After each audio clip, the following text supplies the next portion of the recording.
সবাই ডলি বলেই ডাকে।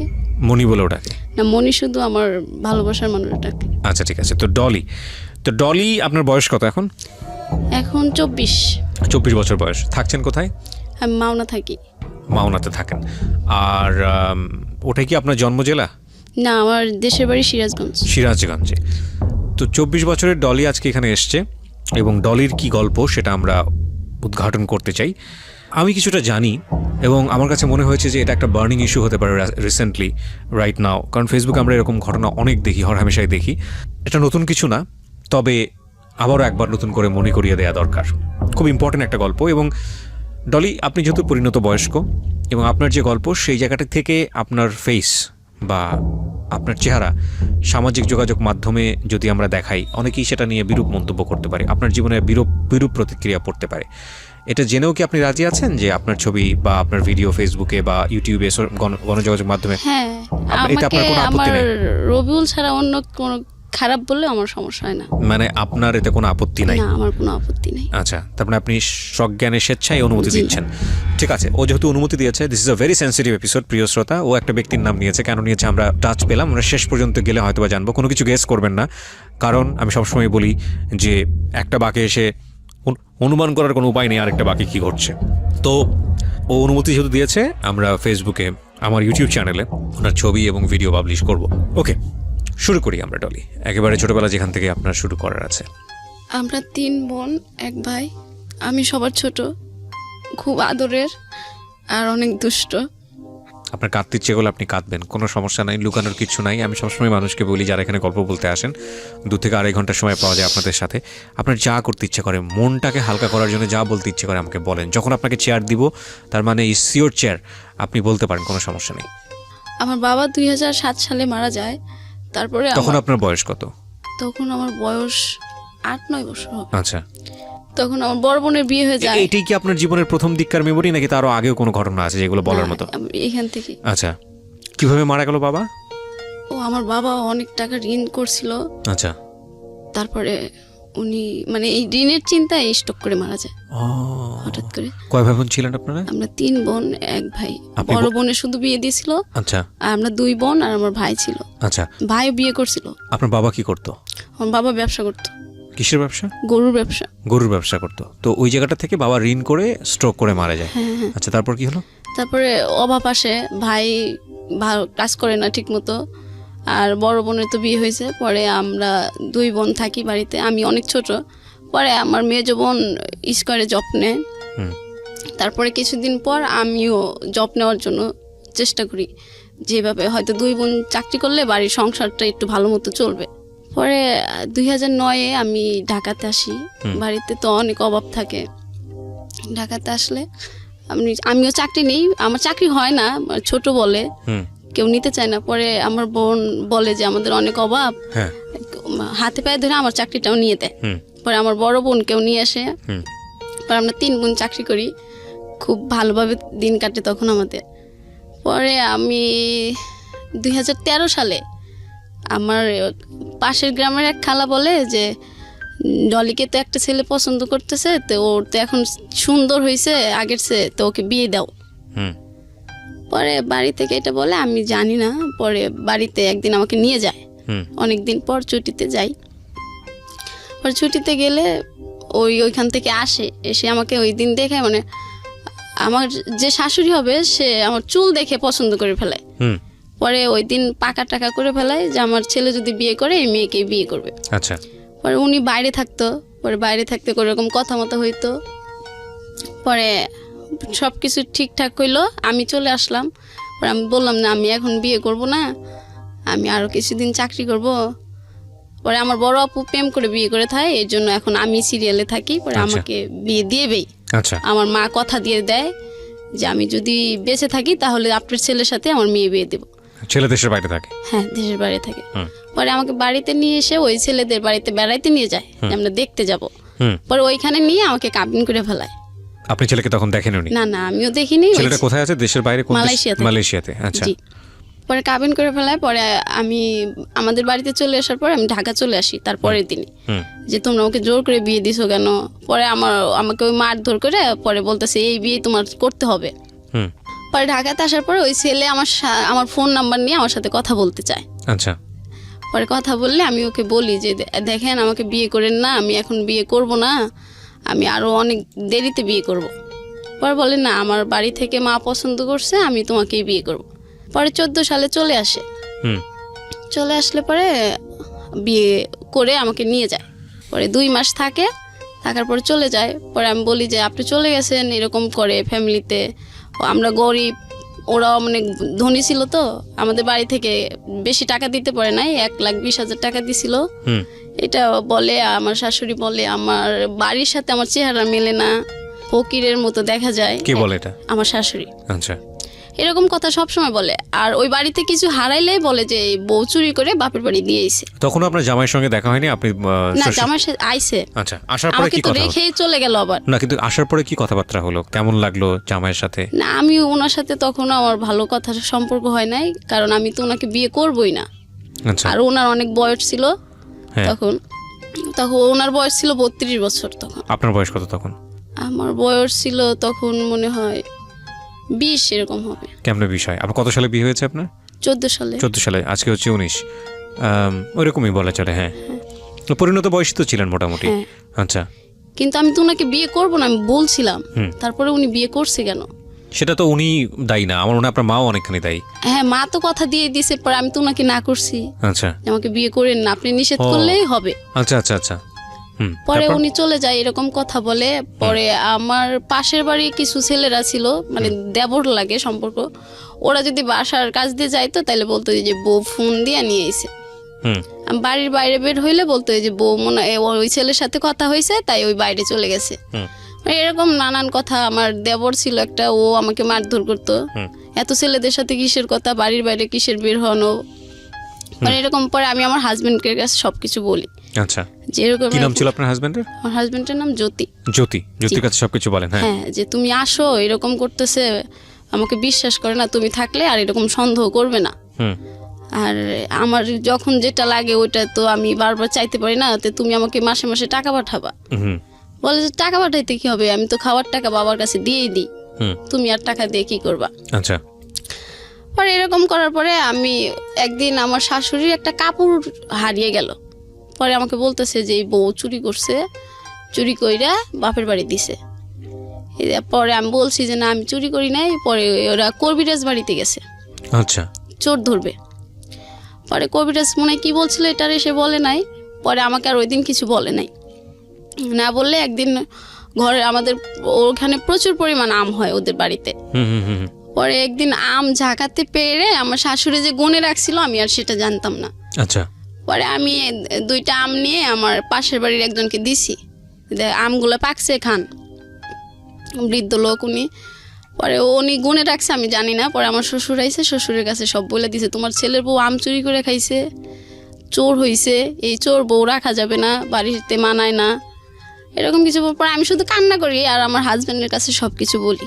ও বলে ঠিক আছে, মা এখন বলতেছে বলুক, আমি আসলে তো আর বলবে না।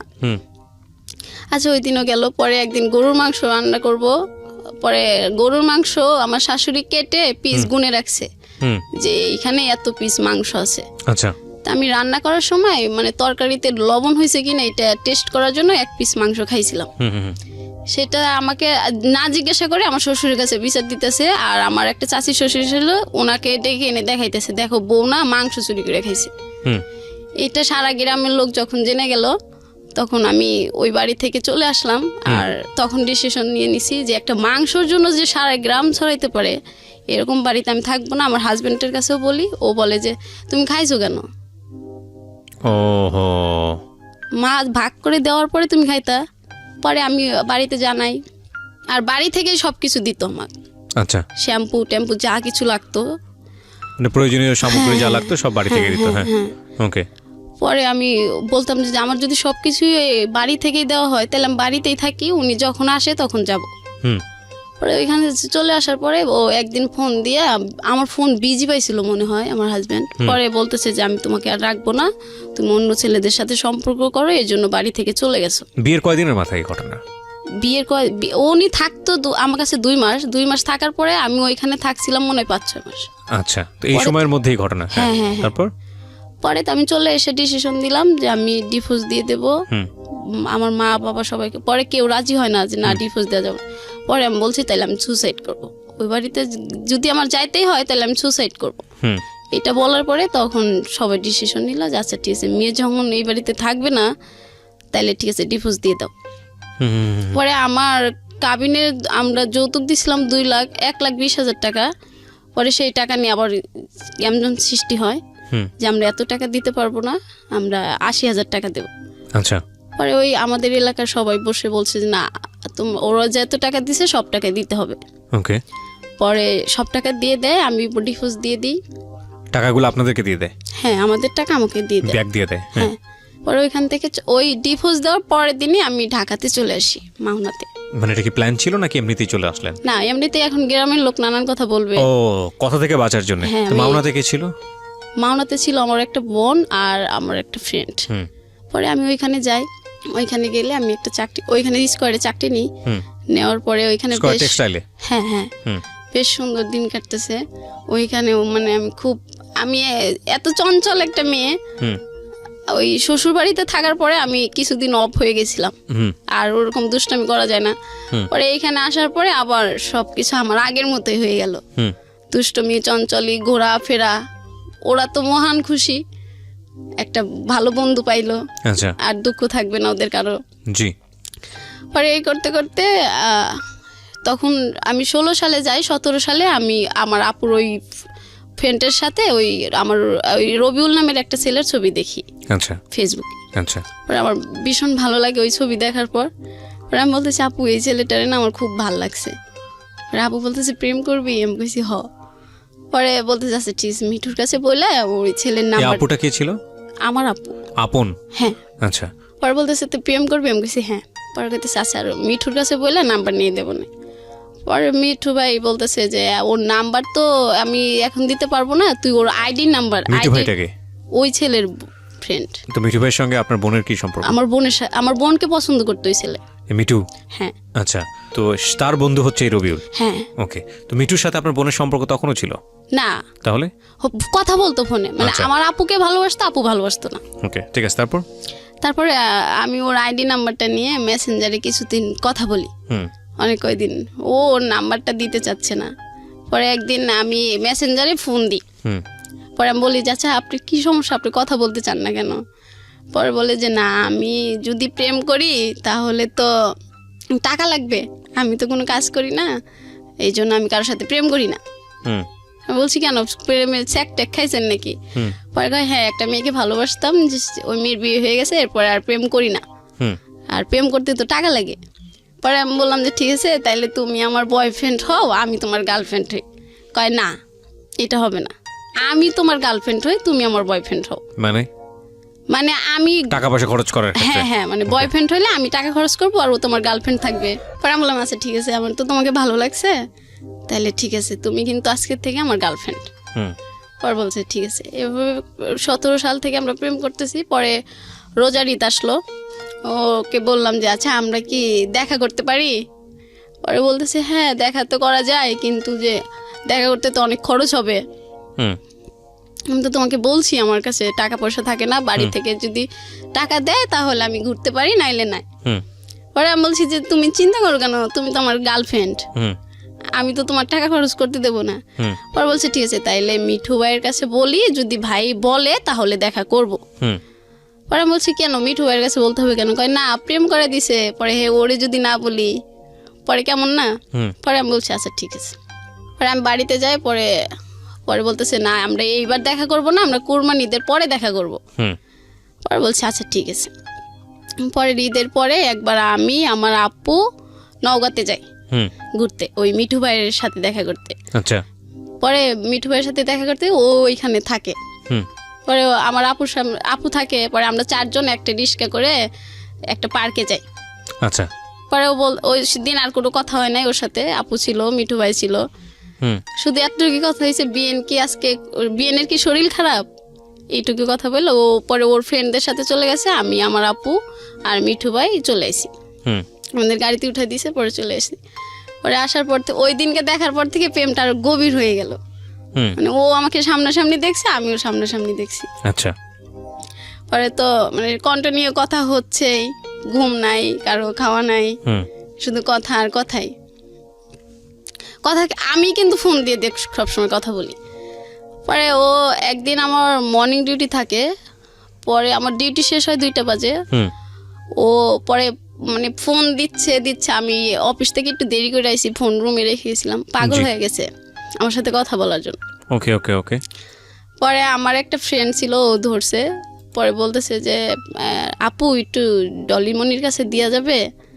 বলতেছে ও তো এখনো আসে নাই। প্লিজ আপু আপনি জান আমি 8 ঘন্টা ওর সাথে কথা বলি না, আমার খুব খারাপ লাগতেছে। পরে আমার ওই ফ্রেন্ডটা আমার কাছে ফোন নিয়ে যায়, আচ্ছা, অফিসে নিয়ে যায়, যে তুই এখন আসতেছিস না, তোর রবিউল তো পাগল হয়ে গেছে তোর জন্য। পরে আমি ওইখান থেকে কথা বলতে বলতে রুমে আসি, আসার পরে আবার সে কথা বলতে বলতে আবার সকাল হয়ে যায়। আচ্ছা, আমরা কথা বলতেই থাকি। পরে কথা বলতে বলতে কথা রেখে ও ফোন রেখে দেওয়ার পরে আমি ইউটিউবে যাই, যা দেখি একটা অপূর্ব নাটক আসছে। আচ্ছা, বড় ছেলে একটা নাটক ইউটিউবে। হ্যাঁ, খুব জনপ্রিয় নাটকটা। হ্যাঁ, অপূর্ব আমার ফেভারিট একটা নায়ক। পরে আমি ওই নাটকটা দেখার পরে বললাম, রবিউল একটা নাটক আইছে আমার অপূর্বর, তুমি নাটকটা দেখবা। পরে বলতেছে আমার কাছে তো এমবি নাই, তুমি তো জানোই আমি এমবি কিনতে পারি না। পরে বলছে আচ্ছা ঠিক আছে, আমি এমবি পাঠিয়ে দেবো, তুমি নাটকটা দেখবা। আর এই নায়কটা যেভাবে ভালোবাসে নায়িকাটাকে, ওইভাবে আমাকে ভালোবাসবা। পরে বলতেছে আচ্ছা ঠিক আছে, তুমি এমবি পাঠিয়ে দাও, আমি দেখবো। পরে এভাবে ভালোই চলতেছিল আমাদের। আমি তো মহা খুশি, অনেকদিন পর ভালোবাসার একটা পছন্দের মানুষ পাইছি। মানে আমার মতো খুশি আর রুমে কেউ থাকে না, সব সময় রুমে লোকজনকে ডিস্টার্ব, ফোনে কথা বলি। কুরবানিদ আসলেও আমরা তো কথা হয়েছিল কুরবানিতে দেখা করব। পরে দেখা করলে পরে ওইখানে ওর ফ্রেন্ড আসে 3টা, আর আমি, আর মিঠু ভাই তো থাকে। পরে বলছে যে ঠিক আছে আমরা দেখা করব, দুপুরে লাঞ্চ করাবে তুমি একটা রেস্টুরেন্টে। পরে আমি বলছি আচ্ছা ঠিক আছে। পরে আমরা যাই, ওর ফ্রেন্ডগুলাই আসার পরে আমরা একটা রেস্টুরেন্টে যাই। যাওয়ার পরে ওর পছন্দের খাবার ও অর্ডার করলো, আর আমি আমার পছন্দের খাবার অর্ডার করি। পরে সবাই খাওয়ার পরে ও বলতেছে নাও আমরা 1 গ্লাস লাচ্চা খাই। লাচ্ছি? হ্যাঁ। পরে আমি বলছি আচ্ছা ঠিক আছে খাই। পরে লাচ্ছি খাওয়ার পরে ও বলতেছে আমি একটু খাবো, পরে তুমি খাবা। পরে বললাম কেন এটা বললা? এটা এরকম করে খাইলে নাকি ভালোবাসা বাড়ে, তাহলে আমি ওকে ছেড়ে কখনো চলে যাব না। পরে বললাম আচ্ছা ঠিক আছে, তাহলে আর 1 গ্লাস নেই, তাহলে ভালোবাসাটা বেশি বেড়ে যাবে। পরে বলতেছে আচ্ছা ঠিক আছে।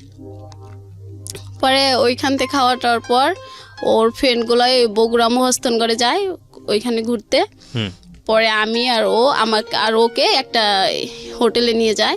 পরে ওইখানে একটা রুম ঠিক করে দেয়, ওইটাও আমার টাকায়। আমি মিঠু ভাইয়ের কাছে টাকা দিই যে ভাইয়ার ওদের টাকাটা দেন। পরে ওইখানে দিই, পরে ওরা আবার ঘুরবে, ওদের তো খরচ আছে, আর ওরা তো ওদের কাজে আসে নাই। পরে ওইখানে আসলে পরে আবার ওদেরকে রবিউল বলতেছে যে তাহলে আর 1,000 টাকা দাও, আমি ওদেরকে দিয়ে দিই, ওরা ঘুরবে। আচ্ছা। পরে ঘুরতে আমি বললাম আচ্ছা ঠিক আছে, তা দিয়ে দাও। পরে দিয়ে দিল, ওরা চলে গেল, আমি আর রবিউল। পরে রবিউল বলতেছে যে আজকে কিন্তু সারা রাত আমরা এই জায়গায় থাকবো। পরে আমি বলছি সারা রাত থাকবো, তুমি তো এই কথা বলো না, এই বাড়িতে তো আমি বলে আসি আমি চুরি করে আইছি। পরে বলতেছে যে আচ্ছা তুমি ফোন টোন অফ করে রাখো, তাইলেই হবে। আচ্ছা, ও কি জানতো আপনার পাস্টটা, যে আপনার একটা বিয়ে হয়েছিল? হ্যাঁ, ও তো মিঠু ভাই বলছিল। মিঠু ওর তো ফ্রেন্ড ছিল, ও বলে দিয়েছিল সবকিছু? আচ্ছা। আমি বলি নাই, আমি পরে আমাকে কখনো জিজ্ঞাসা করেনি যে? না আমাকে জিজ্ঞাসা করেনি তখন পর্যন্ত? আচ্ছা, তারপর ও পরে ওই সময় জিজ্ঞেসছিল কি ব্যাপার, তো আমাকে পছন্দ হচ্ছে না তোমার? পরে বলছি হ্যাঁ হয়েছে তো। পরে বলতেছে তাইলে আমার কাছে আসো না কেন? আমি তো তোমার কাছেই একটা রুমের ভিতর আছি। পরে বলতেছে তো আমার সাথে তুমি থাকবা। পরে ও এটা বলতেছে নাইলে নাকি আমি ওকে ভালোবাসি না, অনেক কথা বলতেছে। পরে আমি বললাম আচ্ছা ঠিক আছে তুমি। আমি ঠিক বুঝিনি, মানে কিসের শর্ত দিয়েছো? আমি ওর সাথে না থাকলে আমি নাকি ওকে ভালোবাসি না। মানে ও আপনাকে বলছে নাইট স্টে করার জন্য ওর সঙ্গে? হ্যাঁ, তারপর? পরে আমি রাজি হইলাম। পরে আমরা ওইখানে থাকলাম দুজন। ওই দিন সারা রাত বৃষ্টি হয়েছিল। পরে ও বলছিল যে এই বৃষ্টি সাক্ষী আমাদের ভালোবাসার। পরে আমি বলছি যে এগুলো তোর সবই মনে থাকবে তোমার? পরে বলতেছে হ্যাঁ সবই মনে থাকবে আমার। পরে থাকার পরে পরে আমি বলতেছি আমার কিন্তু আগে বিয়ে হয়েছিল। ও বলছে ভাই মজা করো না তো, এখন ঘুমিয়ে পড়ো। পরে এটা বলার পরে আমি আর একবার বলি নেই, যেটা কিন্তু সত্যি। পরে ওইখান থেকে সকালবেলা হয়, পরে আমরা দুজন বের হয়ে যাই। না, কিন্তু এখানে আমার কথা আছে, এটা হচ্ছে এই ছেলেটার ফ্যামিলি ব্যাকগ্রাউন্ড সম্পর্কে আপনি জানতেন, ডিটেল জানতেন? আপনি যে রাতের বেলা স্টে করার যে ডিসিশনটা নিলেন, এটা তো সম্ভবত কোনো একটা হোটেলে, রাইট? আচ্ছা, তো এরকম একটা জায়গায় আপনি তার সাথে স্টে করার ডিসিশন নিচ্ছেন, এটা তো ভালোবাসেন তাকে, ঠিক আছে, বাট নিজের জায়গাটা থেকে কোনো ধরনের কোনো কনফিউশন অ্যারাইজ করেনি কখনো? কোনো ভয় তৈরি হয়নি?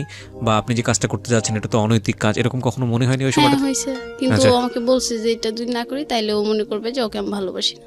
আচ্ছা, তো যে কারণে আপনাকে এই প্রুফটা দিতে হবে। তার আগে মিঠু ওকে বলেছিল যে আপনি বিবাহিত, এবং সে বিবাহিত ব্যাপারটা আপনি ওকে যখন বললেন, তারপরে সে বললো যে ফান করো না, মজা করো না, ঘুমিয়ে যাও। তার মানে আপনাদের মধ্যে এই ধরনের অনৈতিক সম্পর্ক হবার পরে ডিসকাশন এগুলো। তারপর কি হলো? তারপর সকাল হইলো, পরে আমরা দুজন ফ্রেশ হলাম, হয়ে পরে আমরা ওইখানে একটা পার্ক আছে, সকালবেলা সবাই যায় ওইখানে। আর ওইখানে যায় সবাই আবার ফোন দিয়ে আবার আমরা ওর 4টা ফ্রেন্ড আবার এক হওয়ার পরে আমরা সকালে নাস্তা করলাম। নাস্তা করার পরে আমি বললাম ঠিক আছে, তাহলে এখন আমি আবার এইখান থেকে ঢাকা ব্যাক করব, বাড়িতে তো যাওয়া যাবে না। হ্যাঁ, বাড়িতে তো যাওয়া যাবে না, তাই আমি ঢাকাতে যাই। পরে বলছে আচ্ছা ঠিক আছে, তুমি ঢাকাতেই যাও। পরে আমাকে একটা গাড়িতে উঠাই দিল, পরে আমি ঢাকাতে চলে আসি। পরে ওকে আবার টাকা দিয়ে আসি, ও বাড়িতে যাবে। আমি টাকা না দিলে তো যেতে পারবো। মানে বাড়িতে যাওয়ার পর্যন্ত টাকা ছিল না এই ছেলের কাছে? টাকা ছিল কি না, ছিলই না মনে হয়। তো আপনি ওকে কি থেকে ভালোবেসেছিলেন? শুধু একটা ছবি দেখেই? আর ওর অনেক ভালো মনে হইতো আমার কাছে। কেন মনে হতো? কেন হইতো, ও সবসময় আমি যদি কিছু মিথ্যে কথা বলি ও সব বলতো পচা কথা বলতে হয় না, পচা কথা বললে আমাদের ভালোবাসাটা মনে হয় শেষ হয়ে যাবে। মানে অদ্ভুত বিষয়, একটা ছেলের আপনি ছবি দেখলেন, তাকে পছন্দ করলেন, তার সাথে আপনি ফার্স্ট মিটে আপনি এই ধরনের একটা সম্পর্ক করে ফেললেন। না, আমাদের তো আগে দেখা হয়েছিল। আচ্ছা, দেখা হয়েছিল, তার মানে এটা প্ল্যান ছিল একদম পুরোপুরি যে আপনি বগুড়াতে যাচ্ছেন ওর সঙ্গে দেখা করার ওর জন্য? সঙ্গে দেখা করতে যাচ্ছি। হ্যাঁ। বগুড়াতে কেন গেলেন দেখা করতে? ও তো এইখানে আসতে পারবে না। ওর বাড়ি ছিল কোথায়? ওর বাড়ি নওগাঁ। তো নওগাঁ থেকে ও বগুড়াতে আসতো? হ্যাঁ। আর আপনি সিরাজগঞ্জ থেকে? তো বগুড়াতে যাইতাম। মানে দুজনের জন্য একটা মিডল পয়েন্ট বেছে নিয়েছেন। হ্যাঁ হ্যাঁ। গিয়ে আপনারা কোন একটা হোটেলে থাকতেন? হ্যাঁ। ওকে, তারপর কি হলো? আপনি বাসে ওরা যাওয়ার ভাড়া দিয়ে দিলেন? হ্যাঁ, তারপর? হ্যাঁ, পরে ওরা বাসায় চলে গেল, পরে আমি ঢাকাতে আসলাম। পরে আমার আপু তো একটু রাগী, আপু বুঝতে পারছে যে আমি ওর সাথেই ছিলাম।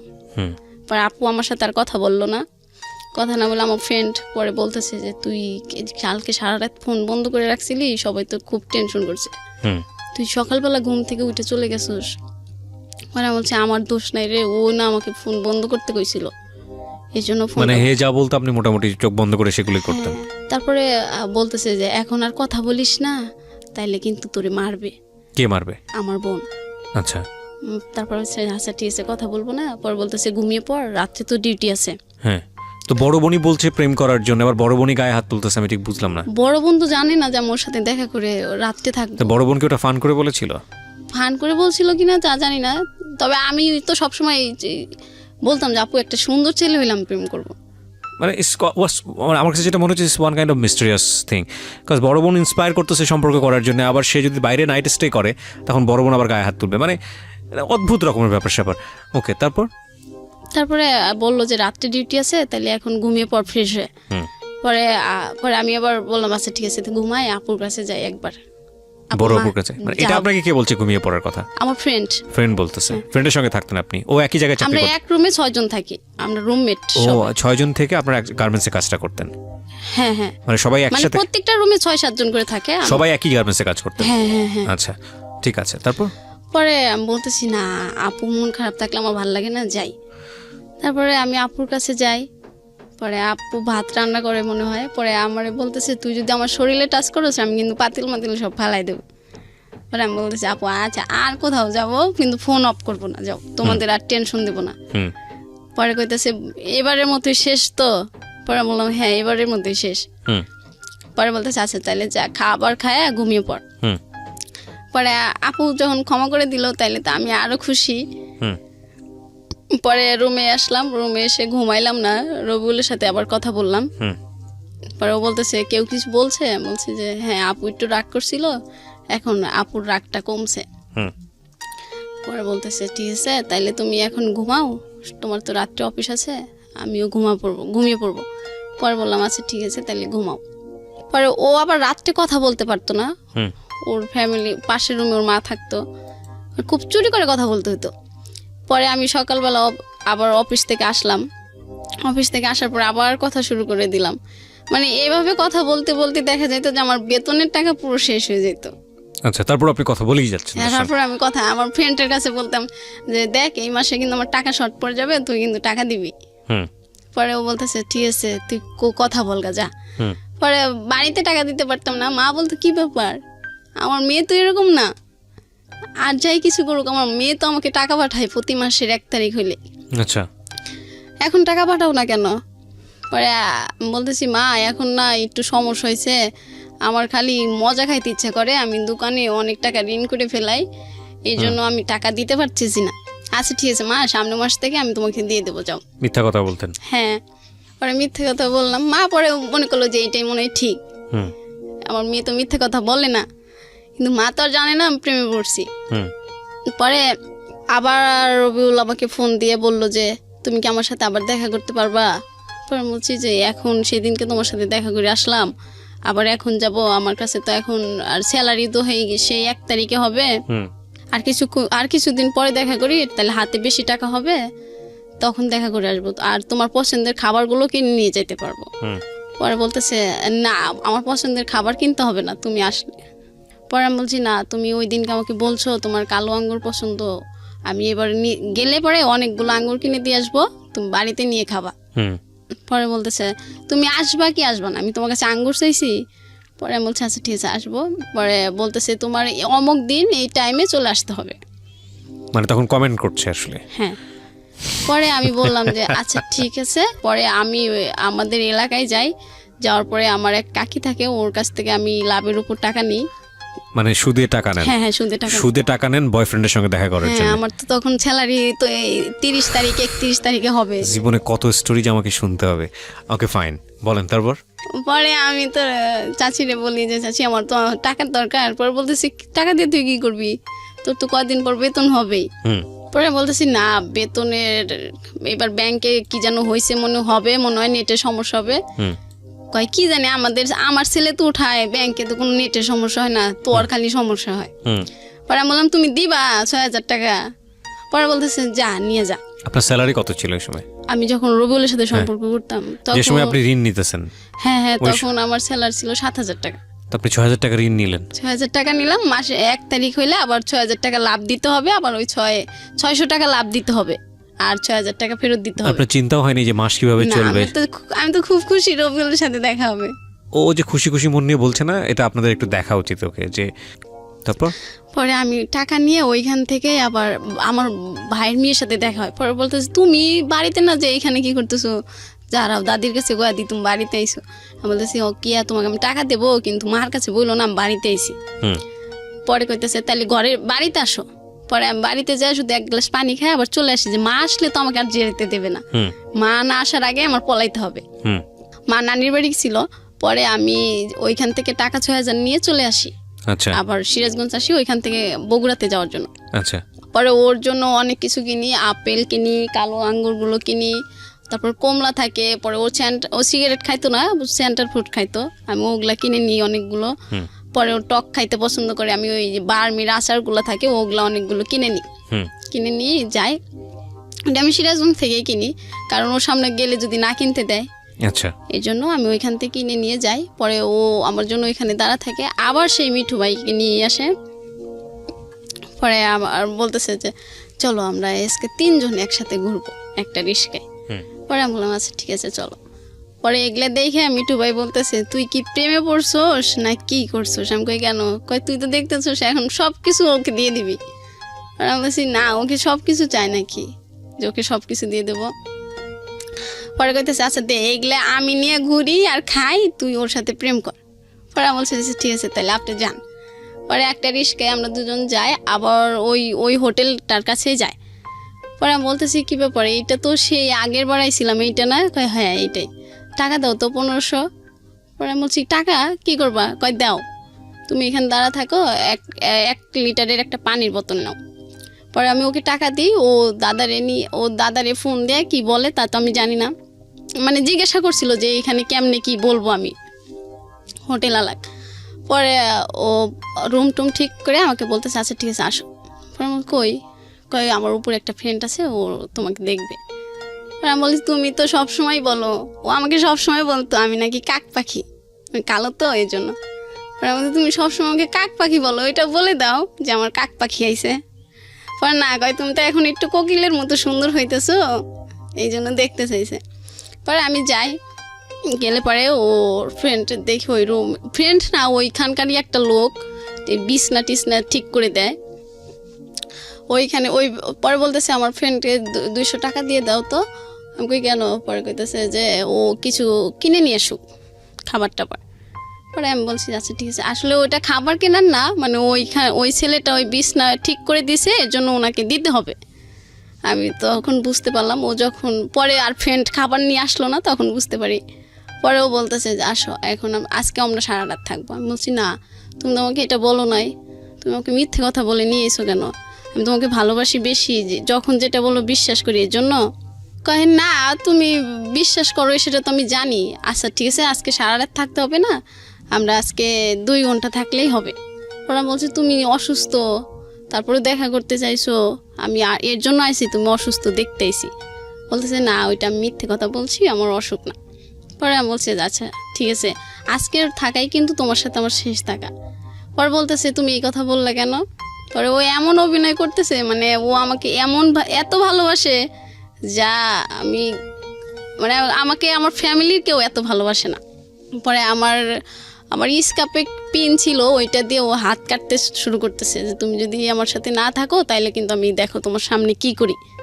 পরে এটা দেখার পরে আমি বলছি আচ্ছা ঠিক আছে এরকম করো না, কিন্তু আজকের থাকাই কিন্তু তোমার সাথে আমার শেষ থাকা, আর কখনো বলবা না আসলে দেখা করব, কিন্তু আমরা এই ধরনের সম্পর্ক করবো না। পরে বলতেছে আচ্ছা ঠিক আছে। পরে ওইখানে থাকার পরে ওইখানে মনে 3-4 ঘন্টা থাকলাম। পরে মা আমাকে ফোন দিল যে কী ব্যাপার, তুমি নাকি বাড়িতেই ছিলা, কই গেছো? পরে আমি বলছি আমার একটা ফ্রেন্ডের বাসায় আইছি, একটু দরকারে আমি আসতেছি। পরে ও বলতেছে ফোন অফ করতে বলছি না। আমি কই না আজকে ফোন অফ করবো না, আমি বাড়িতে চলে যাব, আজকে থাকবো না। পরে এটা বলার পরে বলতেছে যাও, এই যে তুমি যে চলে যাচ্ছ এইটা যাওয়ার পরে 10 বার ভাববা। পরে আমি বলছি আচ্ছা ঠিক আছে ভাববো, তুমি আমাকে গাড়িতে উঠাই দাও। পরে ওইখান থেকে নামার পরে ও বলতেছে জানো আমার না অনেক ডাব খাইতে ইচ্ছা করতেছে। পরে আমি বলছি তো খাও, কয় টাকা দাও। পরে আমি কই ও তোমার কাছে তো টাকা নাই। পরে 2টা ডাব কিনি, ওই মিঠু ভাইয়ের দিয়ে একটা, ও খায় একটা। ও আমাকে বলে না যে তুমি খাবা। ওর বাড়ি কোথায় যেন ছিল? বাড়ি নওগাঁ। পুরো নওগাঁর দুর্নাম হয়ে যাচ্ছে আজকে, আমি সরি টু সে। ওকে। পরে আমি ওইখান থেকে গাড়িতে উঠি। পরে ও বলতেছে যে চলে যাচ্ছ? আমি কই হ্যাঁ। পরে বলতেছে চলে যাওয়ার আগে কি যেন দাও তুমি, ওইটা দিবা না? পরে বলছে ও হো সরি। আচ্ছা ঠিক আছে, তাহলে কয় টাকা দেবো? পরে বলতেছে আচ্ছা 100 টাকা দাও, তাইলে ট্রেনে যাবো আজকে, ট্রেনে বেশি টাকা লাগবে না। পরে বলছে আচ্ছা ঠিক আছে নাও। পরে বলতেছে তুমি যায় ফোন দিও, আমার ফোনে কিন্তু টাকা নাই। পরে আমি বলছি আচ্ছা ঠিক আছে, আমি বাড়িতে যাই, যদি আমি দোকান খোলা পাই তাহলে আমার ফোনেও লোড দেবো, তোমাকেও লোড দিয়ে দেবো। পরে বলছি আচ্ছা ঠিক আছে যাও। পরে ওইখান থেকে আসার পরে বাড়িতে আসলাম, মা তো সেই রকম মানে বকা রেডি করে বসে আছে, মানে আমি আসা মাত্রই শুরু করবে। পরে আমি একটা বাড়িতে আসতে আসতে আমার ওই দিনকার রাত 9টা-10টা বেজে যায়। পরে পাশের বাড়ির একটা দাদিকে নিয়ে ঘরের ভিতর ঢুকি, আচ্ছা যে দাদি থাকলে আর মা বকবে না। পরে আমি নিয়ে গেলাম দাদিকে। পরে বলতেছে যে কই গেছিলি? পরে আমি বলছি যে আমার একটা ফ্রেন্ডের বাসায়। পরে বলতেছে আর কোনোদিন যাবি, এত রাত পর্যন্ত থাকবি? পরে বলছি না এই একটা কাজ ছিল তো এর জন্য, আর তো থাকবো না। পরে মা বলতেছে ঠিক আছে খায় দেয়, ঘুমায় পড়ার, কালকে বাড়ির বাইরে বের হবি না। পরে আমি বলছি আচ্ছা ঠিক আছে। পরে তো ওই রুমে শুয়ে থেকে ওর সাথে কথা বলতেছি, মা তো বুঝতে পারছে যে ফোনে কথা বলি। পরে বলতেছে কি ব্যাপার এত রাতে কার সাথে কথা বলা হয়? পরে আমার ভাইয়ের মেয়ে ছোটটা, ও বলতেছে দাদি তোমার মেয়ে না প্রেম করে জানো? প্রেম করে মানে? কয় হ ওই যে খালি রবিউল করে। এই রবিউল আঙ্কেলটা যে কেডা দাদি, এইটা তো আমি বুঝতে পারলাম না। ওকে। পরে মা একদিন কইতেছে দেখি তোর রবিউল কোন রাজপুত্র যে তুই তার জন্য সব কিছু করে হেঁটতেছস। পরে মাক দেখায়, আমার ভাই মানে সবাই দেখে, আমার এলাকায় যারা আমাকে বিয়ে দিতে চায় এখন সবাইকে আমি দেখাই যে এই ছেলে ছাড়া আমি কাউকে বিয়ে করব না। পরে বলে কেন এই ছেলে আবার তোর এত ভালো হয়ে লেগে গেল কবে থেকে? কিভাবে দেখান? ছবি দেখান? হ্যাঁ হ্যাঁ ছবি দেখাই। পরে ছবি দেখে সবাই পছন্দ করে ফেলায়, অনেক সুন্দর। পরে সবাই পছন্দ করে বলে আচ্ছা ঠিক আছে তাইলে এই ছেলেকে বলো বিয়ে কি করতো? পড়াশোনা করতো ওই সময়? পড়াশোনা শেষ করছে, পরে কিছু করে না, বেকার জীবন যাপন করতেছে। আচ্ছা, ফ্যামিলিতে কে কে ছিল ওর? ওর 3 বোনরা আর বাবা মা আর ও। আচ্ছা, ওই বড় ছিল? বোন বড় ছিল, তারপরে ও, পরে আরো 2টা বোন আছে। আচ্ছা, তারপরে আমি তো সবাই দেখাই, সবাই পছন্দ করে, আমি আরো খুশি হয়ে যাই যে আমার আর কোনো সমস্যা নাই, এবার আমি ওকে বিয়ে করে ও নওগাঁতে থাকবো খুব সুখে। আর নওগাঁর মানুষ যেভাবে কথা বলে ওইভাবে কথা বলবো। আমি আগে থেকে ওর কাছ থেকে শিখতে চাইতাম, ও বলতো না নওগাঁর কথা তোমার শিখতে হবে না। পরে মাকে বলতাম মা আমি কিন্তু নওগাঁতে থাকবো, তুমি আমার জন্য সবকিছু করে করে প্রতি ঈদে পাঠায় দিবা। পরে বলতেছে দেখ তোর রবিউল তোরে কি বলে, মানে যেই কেউ বলতো আমার রবিউল বলেই সবাই ওকে বলতো। পরে আমি ওই বাড়ি থেকে আবার ঢাকাতে চলে আসি, আমার ছুটি শেষ হয়ে যায়। জি। ঢাকাতে আসার পরে আমার ফ্রেন্ড জিজ্ঞাসা করতেছে কি প্রেম কেমন চলতেছে, আমাদের যে প্রেম তো খুব গভীর হয়েছে, এখন রবিউল আমাকে ছাড়া কিছু বোঝে না, আমিও রবিউলের ছাড়া কিছু বুঝি না। পরে আমার ফ্রেন্ড বলতেছে এই অতি ভক্তি কিন্তু চোরের লক্ষণ হয়। পরে আমি বলছি যে এরকম কথা যদি তুই বলস তোর সাথে কিন্তু আমি কথা বলবো না। পরে আজকে আমার সাথে কথা বলা বন্ধ করে দাও, একদিন দেখি রবিউলই তোমাকে ছেড়ে চলে যাবে। পরে এটা বলার পরে আমি আমার ফ্রেন্ডের সাথে কথা বলি না 7 দিন। আমাকে কেউ কিছু রবিউলের কথা বললে আমি তাকে শর্ত দিয়ে দিই আজকের থেকে আগামী 7 দিন যতদিন না হবে ততদিন আমার সাথে কথা বলবো না। আচ্ছা, এটা বললে আর রবিউলের সম্পর্কে কেউ বাজে কথা বলতো না। আপনার শুনতে ভালো লাগতো না? হ্যাঁ হ্যাঁ আমার শুনতে ভালো, কেন ওরা এরকম কথা বলবো, ও তো অনেক ভালো একটা ছেলে, ভালো মনের মানুষ। পরে এরকম করতে করতে ও আবার বলতেছে যে ডলিমণি তুমি কি আমার সাথে আবার দেখা করবা? আমি বলছি না এইবার দেখা করলে অনেক সমস্যা হবে, এইবার যাওয়া যাবে না। পরে বলতেছে না আর একবার আসো। পরে আমি বলতেছি কেন? ও পরে ওর সাথে যদি আমার কিছু হইতো তাহলে আমরা 2 সেকেন্ডের বেশি রাগ করে কারোর সাথে কেউ থাকতে পারতাম না। আমরা ফোনের নাম্বার সিম অফ করে রাখতাম কিন্তু মেসেঞ্জার চালু থাকতো। হচ্ছে মানে কাক পাখি, কোকিল পাখি, ময়না পাখি, টিয়া পাখি, এটা বললে আমার রাগ সব শেষ হয়ে যেত। যখনই দেখতাম ও কাক লিখছে পরে তো আমার ফ্রেন্ডরাও হাসতো যে তোর এত ভালোবাসা কাক পাখি ডাকে, তুই কালো দেখে? আমি বলি আমি কালো দেখে তো কাক পাখি বলে। পরে বলতেছে যে ঠিক আছে তোমার কাক পাখি দেখো, তোমার এই রাজপুত্র তোমার কাকের থেকে আর কি বানায়। পরে আমি একদিন বললাম আচ্ছা তুমি আমাকে এই কথা বলো, সবাই কিন্তু আমাকে অনেক কথা বলে, তুমি কাক পাখি বলো কেন? কয় আমার বন্ধুরা তো জিগেল আমি এটাই বলি যে আমি যার সাথে প্রেম করি ও কাকের চিট্টু ফর্সা কোকিলের মতো কালো। পরে আমি বলছি ও তাই না? পরে কইতেছে আমাদের আজকের যিনি গেস্ট তার এবং তার অনুমতিক্রমেই। জি, আপনি দেখতে মোটেও খারাপ না, এটা আমার যারা দেখছেন এখন ভিডিওতে তারা ভালো ওপিনিয়ন দিতে পারবে।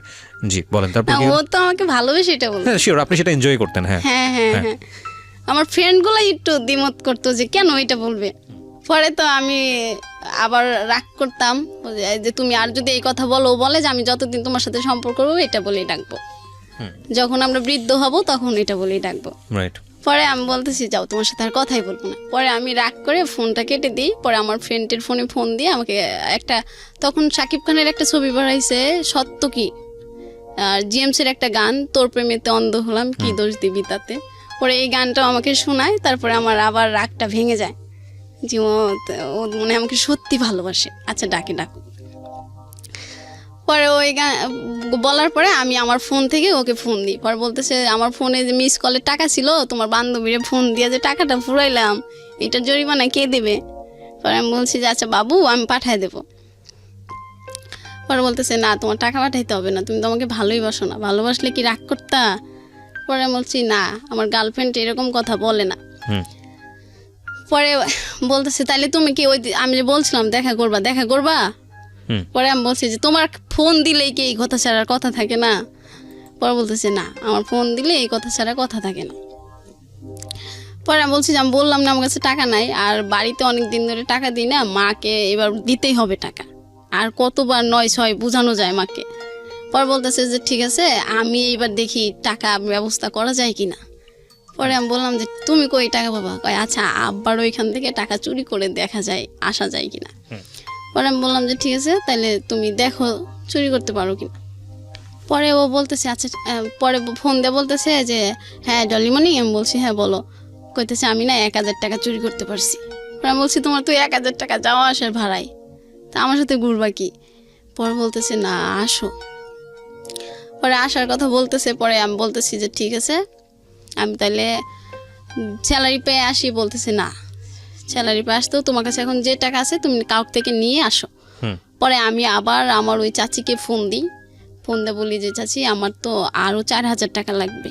পরে বলতেছে তুই আগের 6000 টাকাই দেশ নাই এখনো, তুই আরও 4000 নিলে 10,000 টাকা হয়, তাহলে তো 1000 টাকায় 100 টাকা লাভ, তাহলে 10,000-এ 1000 করে হয় না।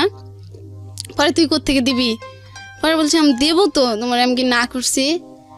পরে বলতেছে আচ্ছা ঠিক আছে তুই একটা নাম্বার দিস আমি টাকা পাঠাই দিবনি। পরে ও একটা নাম্বার দেয়, আমি একটা নাম্বার দিই, পরে চাচি টাকা পাঠা দেয়। পরে ওরে বলি যে টাকা দিছে 4000 টাকা। পরে বলতেছে 4000 টাকা হলেই হবে তুমি আসো। পরে যাই, যাওয়ার পরে আবার ওইখানে ওই একটাতেই ওইখানেই থাকি। পরেও আমার বলতেছে যে শোনো আমি যদি কখনো চলে যাই দেশ থেকে তখন তুমি কি করবা। বলছি আমি তো তোমাকে কখনো চাইতে দেবো না, আমি তো পাগল হয়ে যাব। পরে তুমি কি সত্যি যাবা। পরে আমার ওই দিনকে এত খারাপ লাগতেছিল, মানে আমি ওইখানে কান্না করতেছি। পরে বলতেছে পাগল তোমার দেখলাম যে তুমি আমাকে সত্যি ভালোবাসো কিনা। পরে আমি বললাম তাই এই ধরনের কথা আর বললো না। পরে বলতেছে আচ্ছা ঠিক আছে আর বলবো না। পরে আমি আবার ওর সাথে ওইখানে থেকে পরে আমি আবার বাড়িতেই চলে আসি। পরে বাড়িতে আসলে পরে মা যেন কীভাবে শুনে যে আমি আমার চাচির কাছ থেকে 10,000 টাকা নিয়েছি। এখন এই 10,000 টাকা আমি কীভাবে দেই, বাড়িতেই টাকা দিই না, আবার চাচিরে দেবো কীভাবে। আবার আমি এখন দিলেও তো আমি আর ফোনে টাকা ভরতে পারবো না, এমবি ভরতে পারবো না, তাহলে ওর সাথে আর কথাও তো হবে না আমার, টাকা যদি 10,000 ঋণ শোধ করে দিই। পরে মা জানার পরে অনেক সমস্যা হয় বাড়িতে, আমারে নিয়ে যায়, আমাকে বলে যে তুই টাকা নিছস। আমি বলছি হ। টাকা নিয়ে কী করছস। পরে বলছি যে আমি রবিউলের সাথে ঘুরতে গেছিলাম। পরে বলতেছে ঠিক আছে এই যে এবার টাকা শোধ করতেছি। পরে আমার খালা বলতেছে যে তাহলে আমার থেকে টাকা নিয়ে দিয়ে দে, তাহলে আর লাভটা বাড়বে না, পরে যেদিন ওর টাকা হয় ওই দিন আমারে দিলেই হবে। পরে আমি বলছি ঠিক আছে তাহলে এটা দিয়ে দাও, আর রবিউলের সাথে দেখা করবো না আর টাকাও নেব না। পরে বলতেছে বুঝে বুঝে বললি। মা বলতেছে, পরে বলছি হ্যাঁ মা আমি বুঝে বললাম। পরে আমার তো অনেক বইকা টইকা সবাই, বড় আপু মেজ আপু মা সবাই বইকে। পরে আমি বকা টকা শুনে ঢাকাতে চলে আসি। পরে আসার পরে আমি আর ঠিকঠাক মতো কারোর সাথে কথা বলি না, যে এখন বাড়িতে সবাই জেনে গেছে, এতদিন তো আপু জানতো, এই সম্পর্কটা এখন কত দূর যাবে। যদি বাড়ি থেকে বলে যে তোকে অন্য জায়গায় বিয়ে দেবো, আমি তো রবিউলকে ছাড়া বিয়ে করতে পারবো না। মানে আপনি যতবারই ওনার সঙ্গে দেখা করেছেন মূল টার্গেটটাই ছিল আপনাদের মধ্যে এই যে অনৈতিক সম্পর্কটা। হ্যাঁ এটাই মূল টার্গেটটা ছিল। হ্যাঁ। আচ্ছা, এটা ওর জায়গা থেকে টার্গেটটা ছিল, বাট আপনি ও যখন এগুলো বলতো আপনি লাভ ছাড়া, যেহেতু আপনি তাকে অনেক বেশি ভালোবাসেন, আপনি না যে থাকতে পারতেন না। এবং আমি যেটা জানলাম যে 3বারের সম্পর্কের মধ্যে 3বার গেছেন আপনি, তার মধ্যে 2বারই হলো সুদের উপর টাকা নিয়ে। পরে আর ও মানে রাস্তায় সারা রাস্তায় আমাকে আই লাভ ইউ বলতো, আর বলতো তোমাকে আমি অনেক ভালোবাসি, আমাকে তোমাকে ছাড়া কখনোই ও আপনার উইকনেসটা বুঝতো, আসলে আপনি কি পছন্দ করেন সেটা বুঝতো, বাট ওই সাথে সাথে ওর ইন্টারেস্টও বুঝতো। আমার কাছে এখন পর্যন্ত স্টোরি শুনে সেটাই মনে হয়েছে, বাট সামনে কি হবে জানি না, শুনতে থাকি। তারপর তো আমি আসার পরে চুপচাপ থাকি, কারোর সাথে কথা বলি না। আর আমার যেন কেন ভালো লাগে না কোনো কিছুতে, অফিস যেতেও ভালো লাগে না, কারোর সাথে কথা বলতে ভালো লাগে না, খাবার খেতেও ভালো লাগে না, মানে কেমন যেন লাগে। পরে আমার ফ্রেন্ড বলতেছে কি ব্যাপার, যে মানুষটা সারাক্ষণ রুমে সবাই মাথায় করে রাখতো, তুই এখন কথা বলিস না কেন। পরে আমি বলতাম যে আমার ভালো কথা শুনলেও ভালো লাগে না, তুই এখান থেকে যা, তোর কাজ থাকলে তুই কাজ কর, আমার ডিস্টার্ব করিস না। পর বলতেছে আচ্ছা ঠিক আছে তোর হাতের রান্না তো মজা, তুই খালি সবজিটা রান্না করে দিবি, আর কিছু করতে হবে না। আমি সবসময় রান্না করতাম, তরকারি রান্না না করলে ওরা কেউ খাইতো না। বলতাম যে না এখন আমি রান্নাও করতে পারবো না। পরে ও বলতো যে তাহলে তুই তো শুধু মাছ ভর্তাটা করে দিলেই হবে, আমার ফ্রেন্ড বলতেছে, আর কিছু করতে হবে না। পরে আমি বলছি না কিছু করতে পারবো না। পরে ওরা বুঝতে পারে যে আসলে কি সমস্যা হয়েছে। পরে আমারে আর কিছু বলে না, যেহেতু আমি ওদের সাথে কথা বলতে চাই না। ওরা কি কি বলে আমার দেখে আমি আর এইগুলা তাল দিই না। পরে রবিউল ফোন দেয় খুব কম এখন। পরে আমি বলতেছি কি ব্যাপার, তুমি সারাদিন ফোন দিয়ে পাগল হয়ে যাইতাম, আমার ফ্রেন্ডদেরকে ফোন দিতাম মেসেঞ্জারে সারাক্ষণ, জান ময়না পাখি পাগল করে ফেলাইতে, এখন ফোন খুব কম দাও কেন? পরে বলতেছি একটু টেনশনে আছি, একটা সমস্যার মধ্যে আছি। পরে আমি বলছি কি হয়েছে? কয় আছে একটা সমস্যা আছে। পরে আমি বলছি বলা যাবে না? বলতেছে না। পরে আমি ওই মিঠু ভাইয়ের কাছে ফোন দিই, আচ্ছা ভাইয়া ওর কি হয়েছে, ও কেন যেন এরকম করতেছে কেন, মানে কথা খুব কম বলতেছে, কি সমস্যা হয়েছে, ওর কি টাকা পয়সার কোনো সমস্যা? পরে ভাইয়া বলতেছে টাকার সমস্যা হলে তুই দিবি? পরে আমি বলতেছি হ্যাঁ, ওর যদি টাকা সমস্যা আমাকে বললেই তো আমি দিই, তো বলতেছে না কেন? পরে কইতেছে যে তাহলে তুই ঠিক আছে, তুই ব্যাংক থেকে তোর যত টাকা আছে সব উঠায় ওরে দে, তাইলে তো ও খুশি থাকে, তুইও খুশি থাকিস। মানে ও সবাই জানতো যে রবিউল যদি খুশি থাকে তাইলে আমি খুশি থাকি, আর রবিউলের যদি মন খারাপ থাকে তাইলে আমারও মন খারাপ থাকবে। তারপরে কি বের করা গেল, কারণটা কি ছিল মন খারাপ? কারণটা ও পরে আমাকে দাদা বলতেছে যে রবিউল শুনলাম ও নাকি বিদেশ যাবে, হয়তো এটা নিয়েই বাড়িতে কোনো সমস্যা। পরে ও বলতেছে যে আমি পরে বল তুমি কি বিদেশ যাবা? পরে বলতেছে না, আমার বিদেশ ভালো লাগে না, আর আমি তোমাকে ছাড়াও থাকতে পারবো না। আমি বলছি তাহলে তুমি এইসব কথা ওঠে কেন বাড়িতে? পরেও বলতেছে যে বাড়ির সবাই বলতেছে আমাকে বিদেশ পাঠাবে। পরে আমি বলতেছি বাড়ির সবাই, তুমি বাড়ির যেই টাকা দিয়ে বিদেশ যাবা ওই টাকা দিয়ে আর আমার থেকে টাকা নিয়ে তুমি দেশে একটা ব্যবসা করো, পরে তুমি আমাকে বিয়ে করবা, আমি এখানে থাকবো, তুমি বাড়িতে ব্যবসা করে পরে ওই ছোট 2 বোনকে বিয়ে দিয়ে দিবা, ওরা বিয়ে দিয়ে হলে পরে আমি তোমাদের বাড়িতে যাব, তাহলে তো আর কোনো সমস্যা থাকে না, তোমার বিদেশেও যাওয়া লাগে না। পরে বললেন না পাগল, এটা বাড়ি থেকে যদি আমি ব্যবসা করতে চাই তাহলে টাকা দেবে না, আর বিদেশ গেলে তাহলে টাকা দেবে। পরে আমি বলছি না, তোমার বিদেশ যাইতে হবে না, আমি ওকে সবসময় বলতাম যে তুমি দেশে থাকো, বাড়ি থেকে যে টাকা দেয় আর বাদ বাকি টাকা আমি দেব, দিয়ে তুমি ব্যবসা করবা, তারপরে তোমার বন্ধুটোর বিয়ে দিবা, তারপরে আমাকে বাড়িতে নিবা, তারপরে আমরা দুজনে একসাথে বৃদ্ধ হব। পরে বলতো যে দেখি বাড়িতে কি বলে। পরে বাড়িতে আমি বললাম যে ঠিক আছে, তাহলে তুমি একদিন আমার সাথে সুমাইয়ার কথা বলাই দিও, ওর ছোট বোন। ওর ছোট বোনকে বলছিল যে আমি এরকম একটা মেয়ের সাথে কথা বলি, তো ওই মেয়েটা তোর সাথে কথা বলতে চায়। মানে আমি সুমাইয়াকে বলতাম যে তোমার ভাইয়াকে বিদেশ যেতে দিও না, ও যদি বিদেশ চলে যায়, আমি শুনতাম যে বিদেশ গেলে তো অনেক টাকা কামাই করে, তাই মানুষকে ভুলে যায়, তাহলে তো ও আমাকে ভুলে যাবে, আর ও ভুলে গেলে আমি ওকে ছাড়া থাকতে পারবো না। পরে ওই দিনকে ফোন দেয়, পরে আমি ঘুমিয়েছিলাম, পরে আর ফোন ধরতে পারি নাই। পরে আবার আমি ঘুম থেকে উঠে ফোন দিই, পরে বলতেছে সুমাইয়া তোমার সাথে কথা বলতে চাইলো, তুমি তখন ফোন রিসিভ করো নাই কেন? বলছি আমি ঘুমিয়ে গেছি, তাইলে এখন দাও। কয় না, আমি তো সুযোগ সবসময় সবাইকে দিই না। পরে আমি বলছি তার মানে কি তোমার বিদেশ যাওয়ার ইচ্ছা আছে না? কয় বিদেশ গেলেই তো অনেক টাকা কামাই করা যাবে, আর তারপরে আমরা দুজন সুখে থাকতে পারবো বেশি।